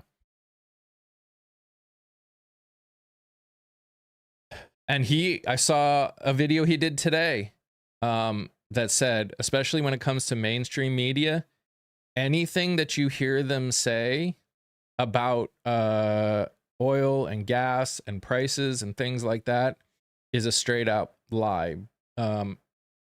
Basically, he's like, I get called for interviews every single day, and they tell me what they want me to say. And he's like, but that's not true. And then they end up dropping him because they're like, they'll find someone who will say what they want him to say. And that's what we're dealing with mainstream media. And as much as I love the idea of, as much as we need it right now, our mainstream media outlets as a whole, especially TV, you can't believe, unfortunately, a lot of the stuff they're saying because, again, they're just trying to make money, and they're... As a scientist, it hurts my heart every time I see mainstream media, or really anybody, just bringing up an expert. We have just like, almost think of like a food pyramid, but this is like what we do in research. There's a pyramid where the bottom level, which is the least accurate, is expert opinions, because that's what it is, opinions. And then we go up from there to do studies, and the top is a meta-analysis, and that's a ton of studies across the board and that's like the highest level. So anytime we see on mainstream media, oh, this expert is coming in, it just makes me cringe a little bit inside, because we know in the scientific community that's probably one of the least correct things that you could do to prove your point. Because an opinion, you don't even know what they are. They could say they're a doctor, but a doctor of what? Half the time they're not even a doctor. They're like they chiropractors or something, and it's wild, man. Yeah, they're like Dr. Oz. But yeah, he actually said that he does do interviews for international media still, because they are actually caring about facts. So yeah, what is Dr. Phil? I know he's not like what is he, like a foot doctor or something? I think I read that officially somewhere. a psychiatrist. Yeah, and he's giving medical advice, not psychiatric advice to some people. I don't even know if he's a psychiatrist too. And he may have been a podiatrist once. I heard he was a podiatrist, so he's not even Dr. expert. Phil, Phil McGraw, known as Dr. Phil, is not a medical doctor or a psychiatrist. He is a television personality and former psychologist who owns a who holds a PhD in clinical psychology. Okay, so he does Okay, have, so he's not a doctor. but yeah, he's not a medical doctor.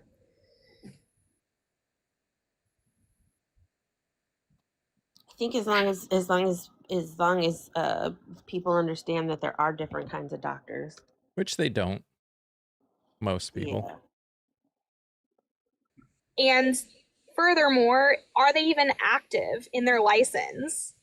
I know a lot of this administration loves to promote and appoint people who they say are doctors or hold a degree, but many times they don't have an active license and haven't had one forever, or sometimes they've even been, their license has been taken away from them by licensing boards. Well, look at Case the. in point, our Surgeon General.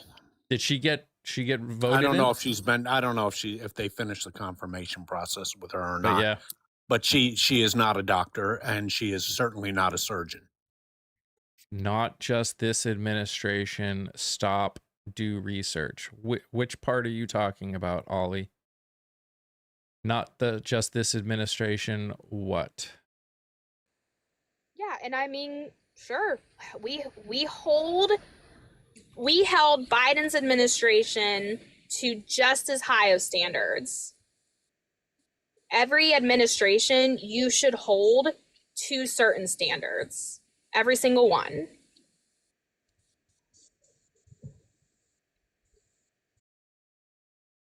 You're right, Zoe. McMahon is from the WWF, etc. You know, we talked about it in the beginning of this. And has a degree in the- French. I don't know. I believe that's what her degree was. Yeah, and it's certainly not education because she called AI A1. At any rate, we are in the midst of a war here, where apparently the president was given no advice or only the advice he wanted to hear, so that's on him. And this is yet another example of why a president needs expert advice around him. And this president went another way. He decided to appoint people whose sole qualifications were to be fanatically loyal to him personally. And these are the problems that presidents get into when they don't get good advice. Mm-hmm. I want to say this real quick, and then you can go, books. For all the people that are here, just so you know, TikTok has been really bad with filtering people. I've seen a couple things people have written that I can tell were the second part of what they were writing. We have, there are specific words that we have, but we've gotten rid of a lot of them. Sometimes this app just filters people and has been really bad at it. If you want to be able to talk and have a better chance of me actually seeing everything you're saying, I'm also live over on the tube right now. I'm also posting videos daily of people that are running for office that want to actually make changes and make things better. So please go over there and follow. And yeah, I just wanted to say that before we kept going. Thank you. Yeah, Rebecca in chat says that Pete Hegseth is the least qualified Secretary of Defense ever. That is exactly correct. Pete Hegseth's qualifications for Secretary of Defense was being a part-time host on Fox News on the weekend shift, which is the graveyard shift. He wasn't even good enough to be on the week. He only held two other jobs in his life. One, the head of an organization of 100 people. The second, the head of an organization of 140 people, both of which he was fired from for gross incompetence. So that's who our Secretary of War, Defense, whatever you want to call it, is. A person of utterly no qualifications whatsoever to hold the job that he holds. And the same holds true for Pam Bondi. The same holds true for Kash Patel. The same held true for Kristi Noem. I would argue the same holds true for her replacement. The list goes on and on and on. I don't even need to talk about RFK Jr. That is manifest. We have somehow appointed some bizarre mystic to be the head of our Health and Human Services Administration. What could go wrong there? Who wears jeans into a sauna? Yeah, who wears jeans into a sauna. He is just a bizarre human being whose entire life, the only thing he has succeeded at is being a drug abuser. So we've got that going for us. And I think that, you know, we've said this a lot, but one, the rate that we're going, and we've seen it even with Kristi Noem, it's unsustainable. It's bound to end. There's going to be more people in this administration that are either fired or they're just going to leave on their own. It will not. It's only been a year, and we've already seen how unsustainable this is. And two, looking at the future, we have built such a massive distrust in every aspect of our lives through the government. The government used to be an amazing job. It was a secure job. Stable. Yes, stable, amazing benefits, good pay, and you ask most people who work in the government, they enjoy their job. Most of it is public service work. This is work that people are doing to help American citizens. Mm-hmm.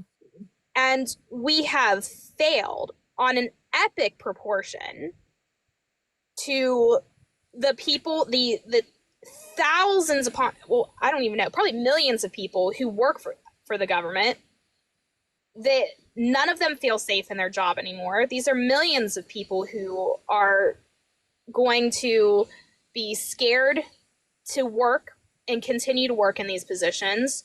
You have a brain drain that is going to happen from the government that's never been seen before. Not to mention some people who are just leaving the country altogether. And it is going to take decades to rebuild the distrust that this administration has done. Yep.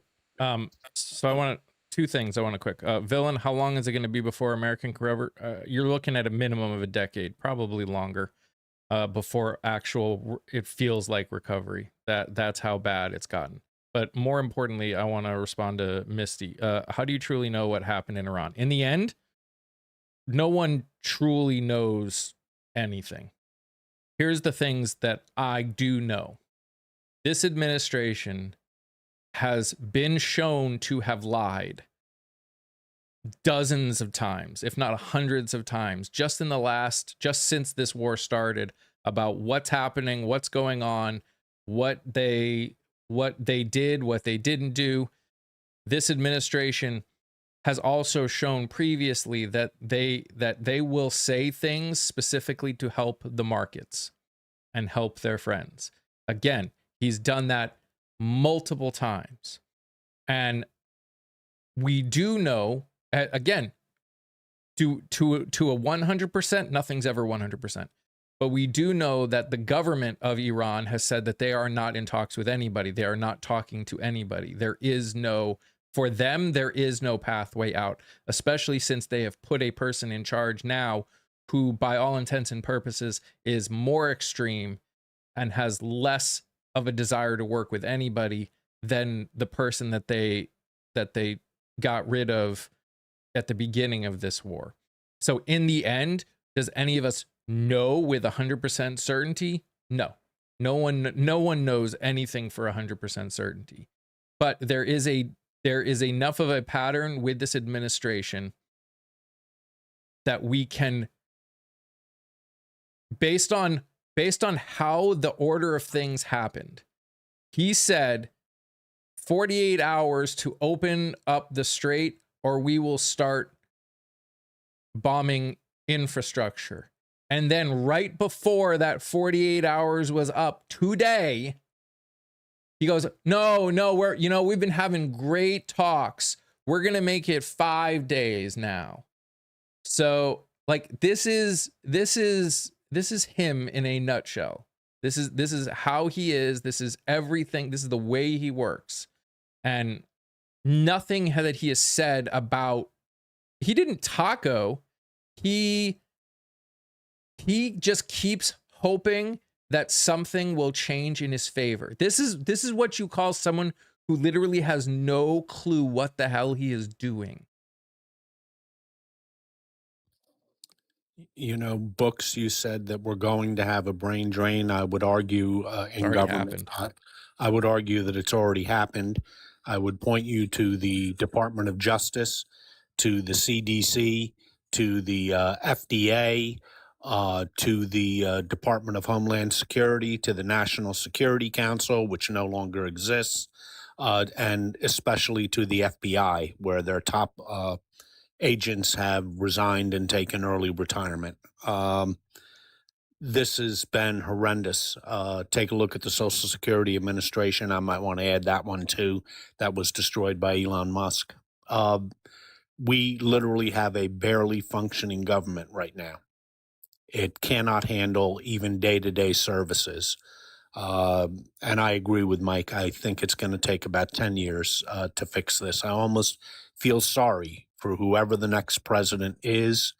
They are going to be doing cleanup on aisle 4 for at least the first 4 years of whoever is the next president's administration. I'm hoping that whoever the next president is does get 8 years, because the first 4 years are just going to be cleanup.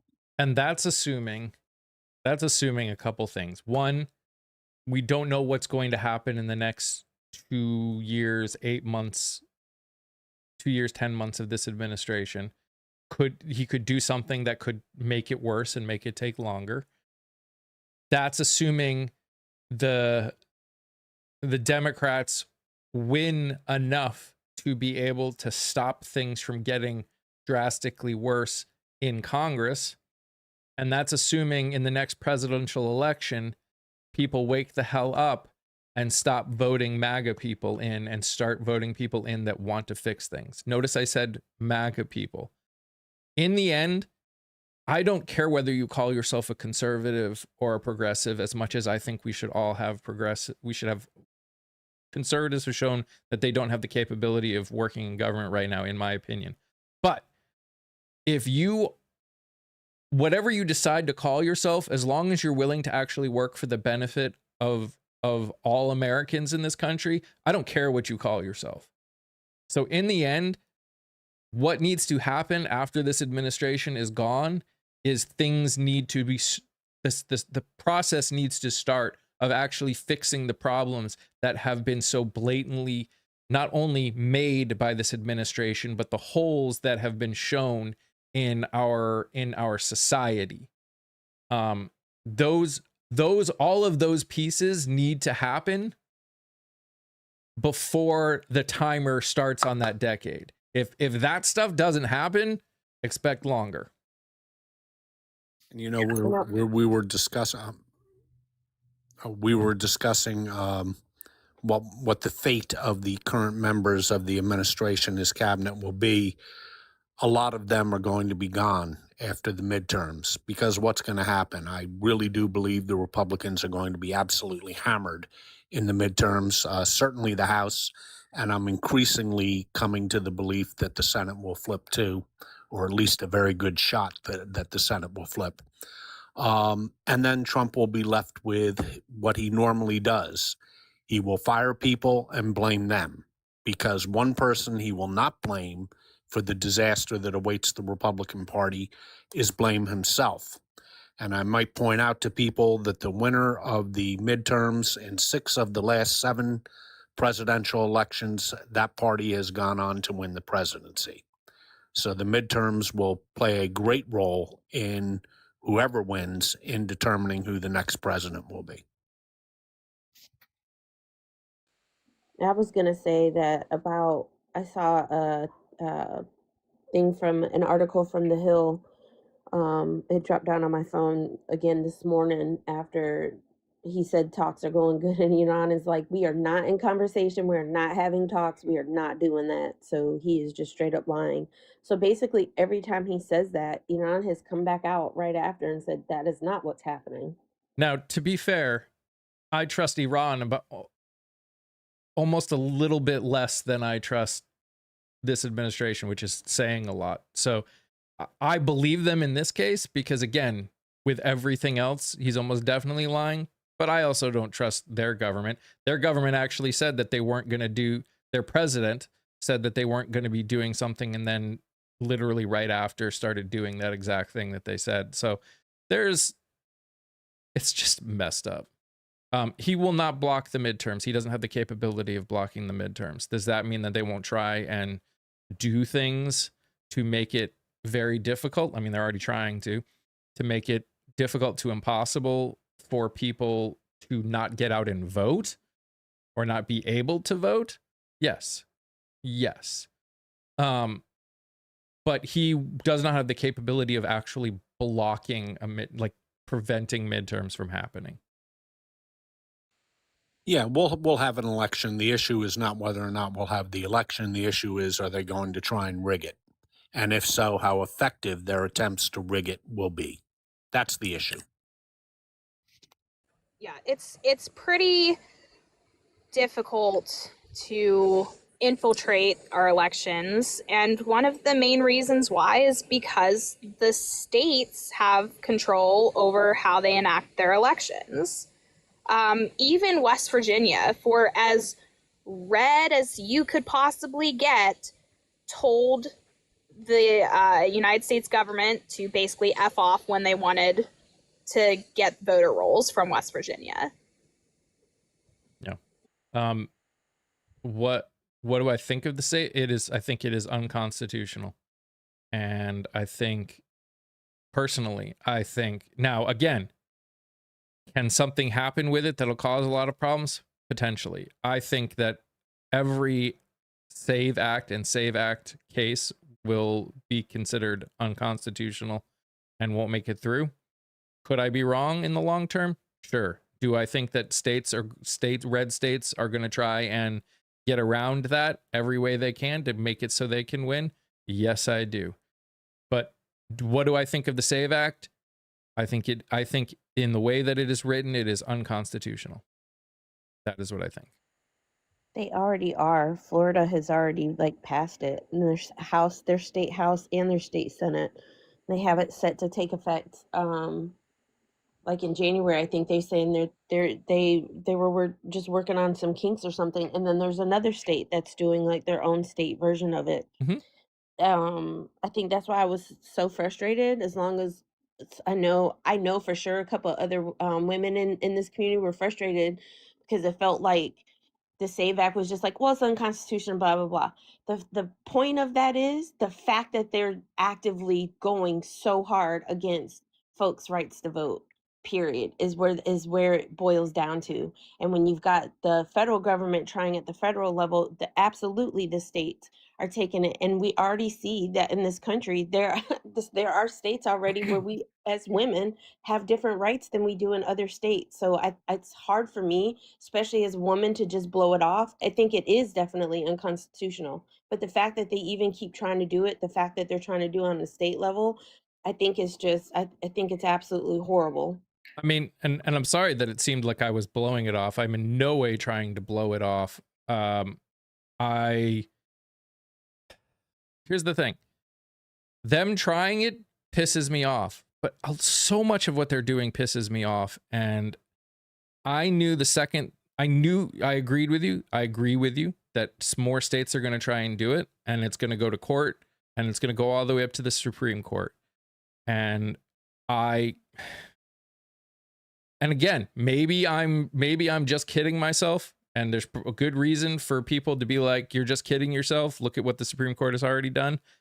I think every version of the SAVE Act that has gone through will be found unconstitutional by the Supreme Court. I think it is blatantly obvious.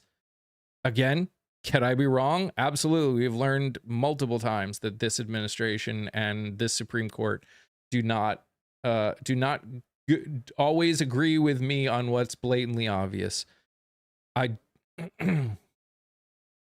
Again, places like Florida and these other red states doing things that are unconstitutional and have to go to the courts and work their way through the courts is just not.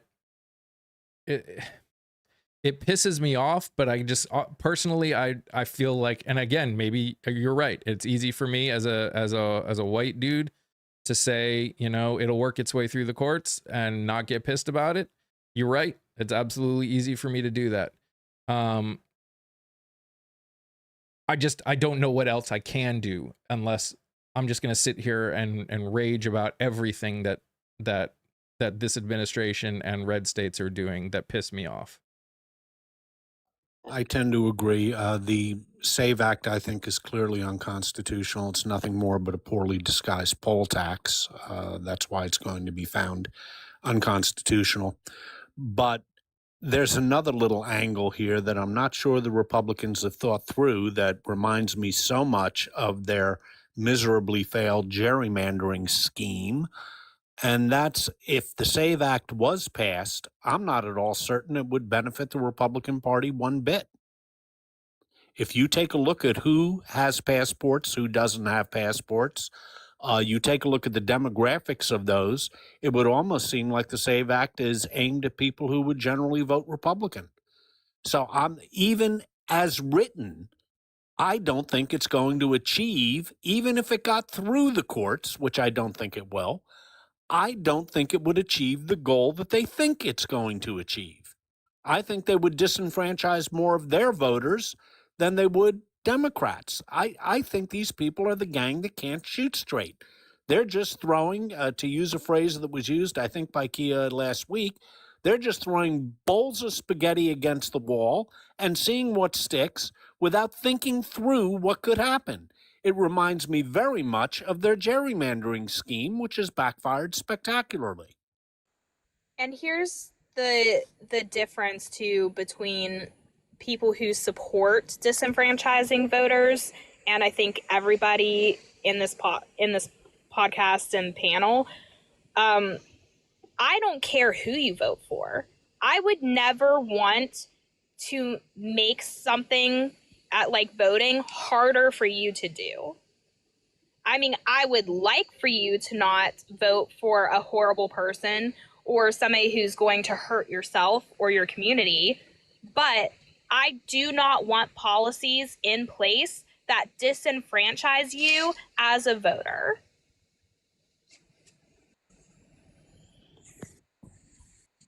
Oh, nobody's in favor of it. I'm just saying they're just so fucking incompetent they haven't thought it through. Absolutely. That was my only point. That I find amusing more than edification. Obviously, I'm against the SAVE Act. It's blatantly unconstitutional. It will affect approximately anywhere between 12 and 15% of the electorate, which is obscene. But I don't think even if they got their fondest wish, it's going to help them.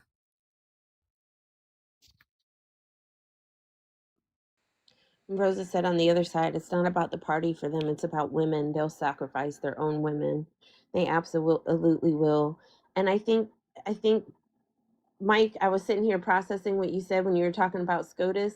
I do think, for me, one of the greatest things has been watching like Di's rose-colored glasses about SCOTUS come off, and she's like, as she's actively watched it. I mean, come on now. They have said it's okay to racially profile folks. Like, they had said, I mean, there's so many things that they have done. And then along with this, hey, let's let it keep in action while it's working its way through the court bullshit that they keep doing. Yep. I do agree. I agree. And I think, and I appreciate you saying it. I do think it's because you're a fellow sitting up there. It is easy for you to say that.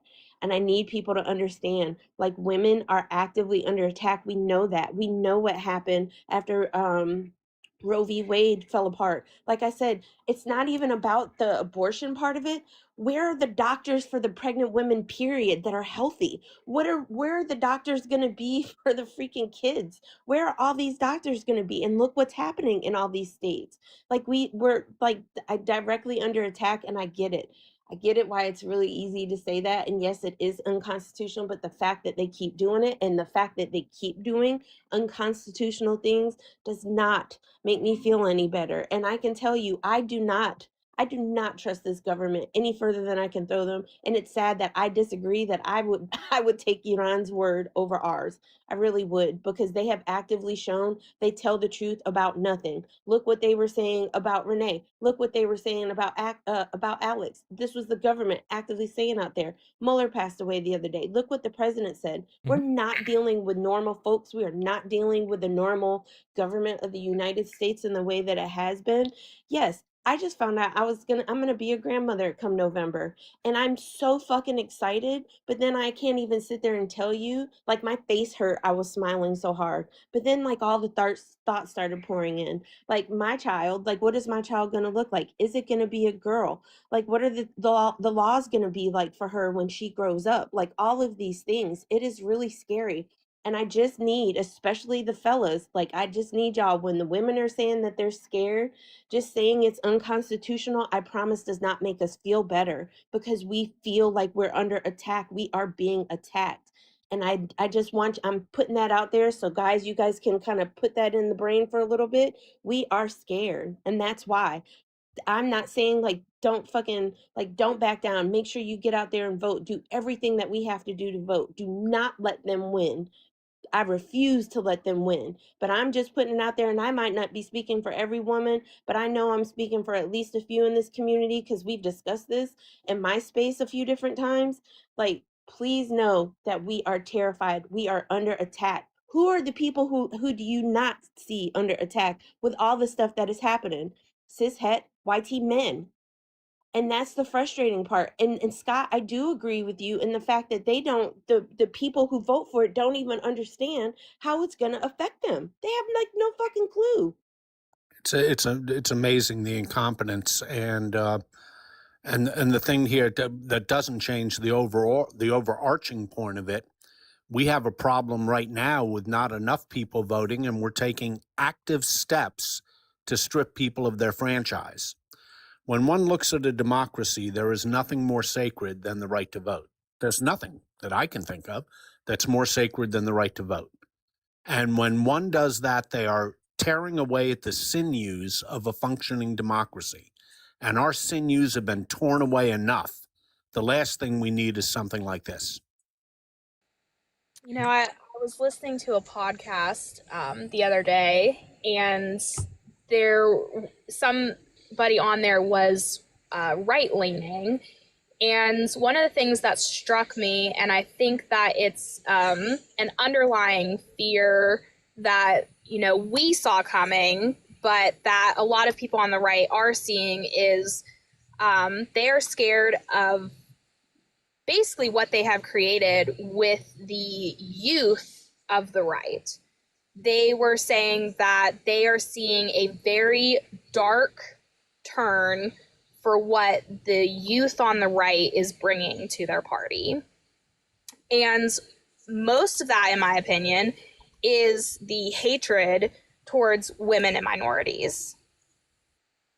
And all of the things have come out, things that have been caught. I mean, this is where we say, well, what did you expect?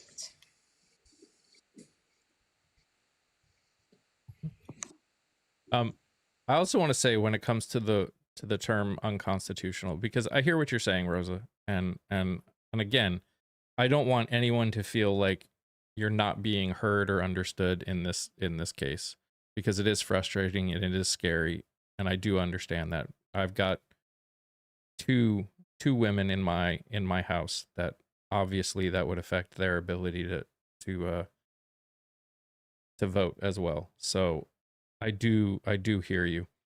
The problem with any term, anyone that says unconstitutional or constitutional, and the problem with our judicial system as a whole, is the idea of what makes something constitutional or unconstitutional is subjective to an extent.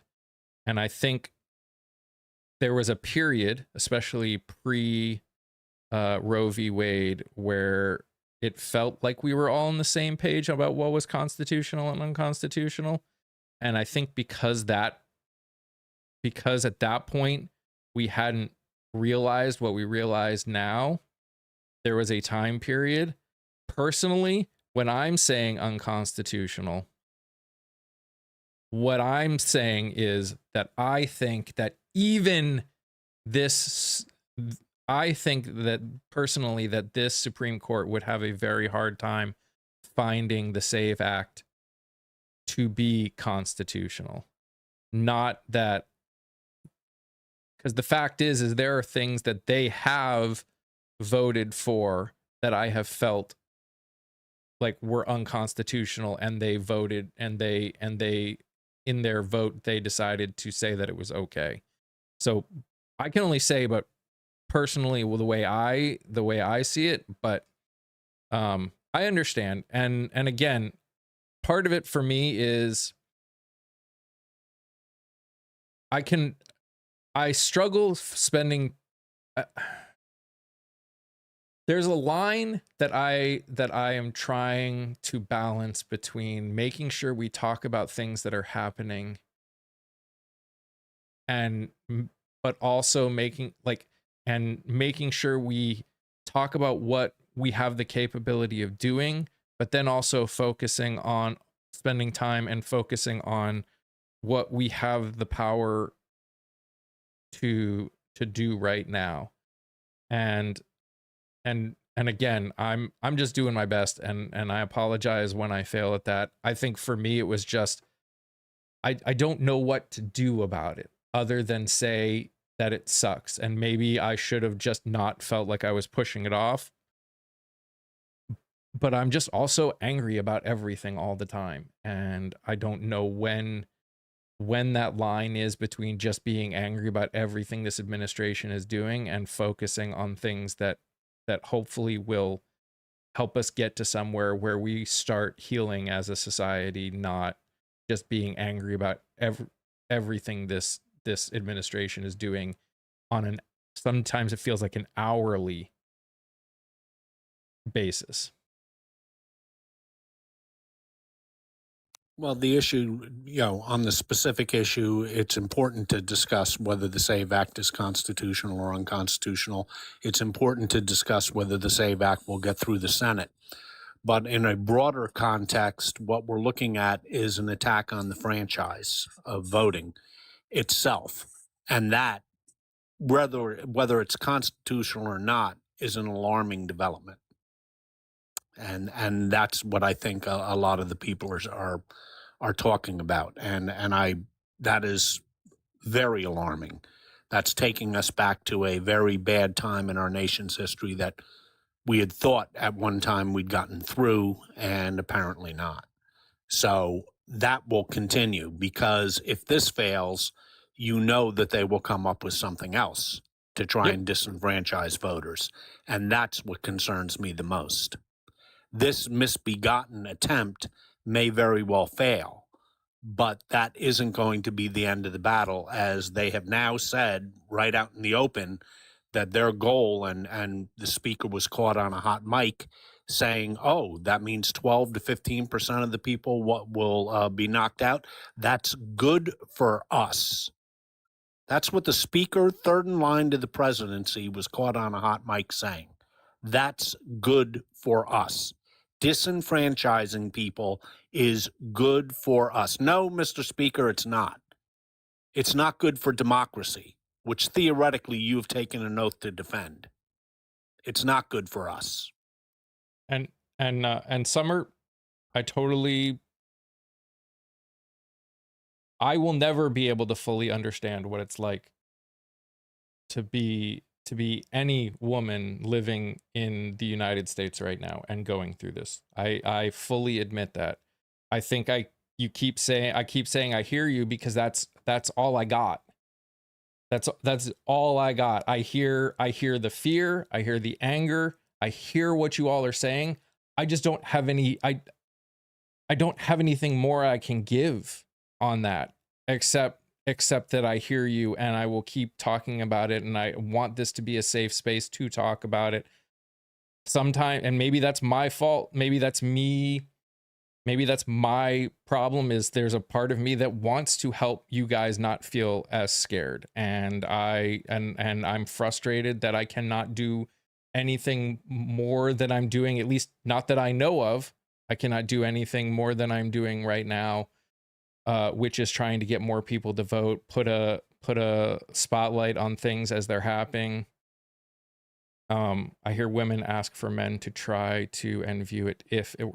I understand, and I try and do that as much as I can, but I will never fully. It is so no part of my experience, and maybe is also partially because of when I was born was like at the point when women have been getting more and more rights and more access to things. Obviously was never fully there, but Seashell says in chat, this will be a forever fight. Seashell, perhaps, but we've gone through dark periods before and come out the other side. If we give them a thumping in 2 or 3 straight elections, perhaps this won't be a forever fight. We can hope for that. But should we prepare for a forever fight? Yeah, unfortunately, we have to. Yeah. I hear women asking men to try and view it as if it were to happen and it gets shut down by constitutionality. And you're right, it should not be shut down. I think there are also a lot of people that are, and again, I'm not gonna try and justify what or the way they say it. I can only speak for myself. There are times where I feel like helpless. And again, I know you guys feel that too. I want to help. I want to help fix things. And there are times, especially when things like this are happening, that it keeps getting brought up because it's a valid fear. I understand it. I'm no way trying to and again, it was never my intention to try and say we need to stop talking about it. I just don't know what else. And I don't think you are dogging me.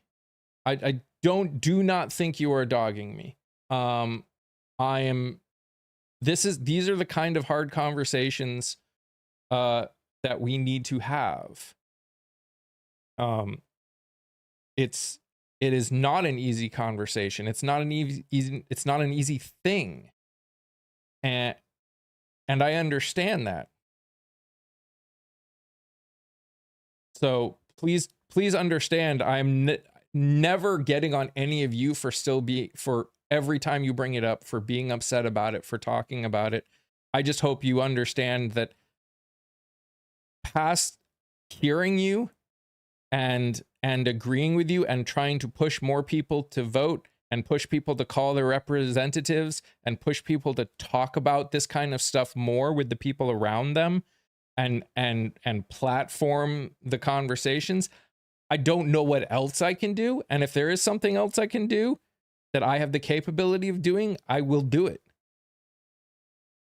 I just don't know right now what else I can do other than point it out, talk about it, and hope the courts do the right thing. And if they don't, go from there.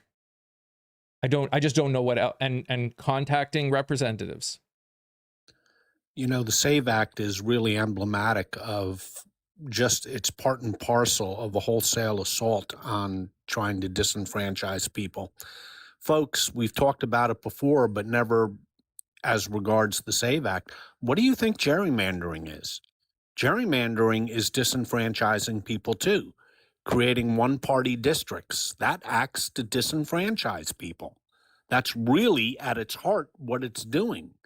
So this is a wholesale assault on many different fronts on the right to vote. That's what this is when you look at it at a macro level. The SAVE Act is just one piece of this nefarious puzzle that we are stuck in, this doom loop. But gerrymandering is the exact same goddamn thing. It's just in a different cover of that book. That's all. I wanted to point out, I know we're probably Oh yeah. coming to the Yep. end, but because and somebody was kind of mentioning it in the comments. This is just circling back around. I don't know if you guys talked about this with ICE in airports earlier, but I'm already seeing videos circulating of ICE just getting harassed in airports. And I would like to just make the comment to anybody who thinks that ICE in airports is going to solve the problem that you think is happening with a shortage of TSA. You, again, do not live in reality. You are putting a situation together that is going to lead to detrimental results. Yep. And it is not a if, it is a when. You are putting ICE agents in airports that are large airports, predominantly in cities, that people are already angry at ICE for everything. They are scared of them, and you're putting them in one of the highest stressed situations that I could possibly think of for a mass group of people. And I agree, Congress needs to act.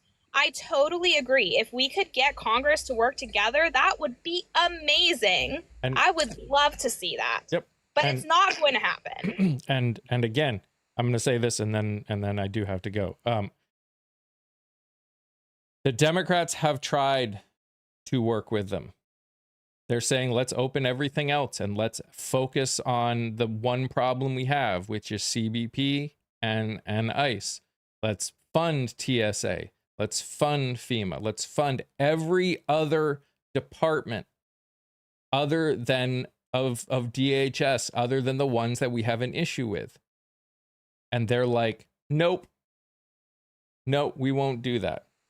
That's yeah, sorry. Go ahead. that is the problem. That is, it was rejected. See, again, you say it was rejected by all but 2 Dems.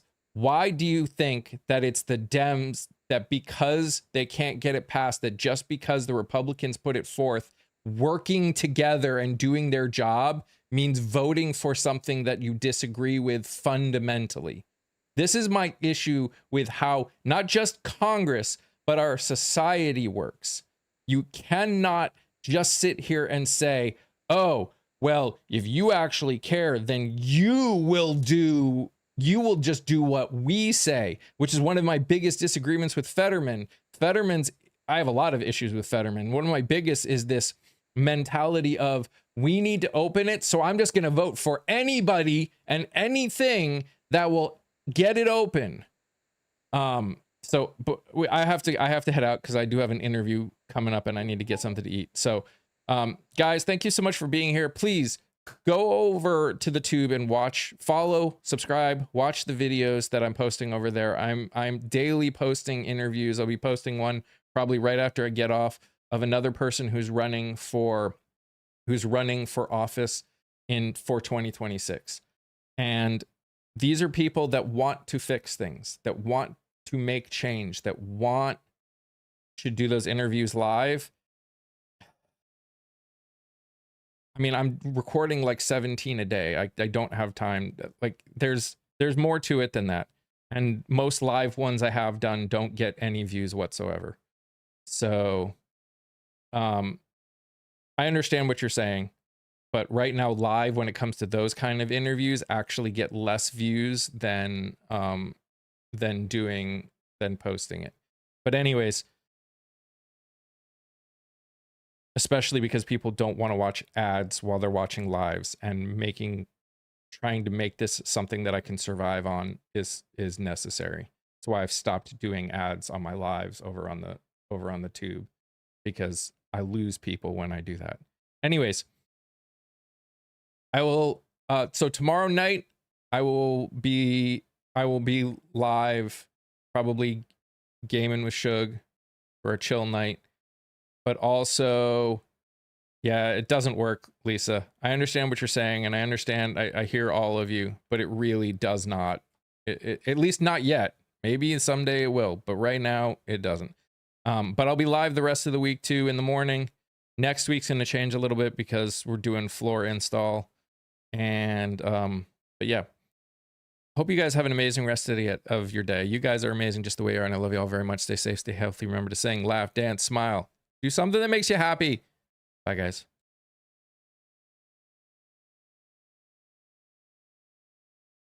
Bye, you.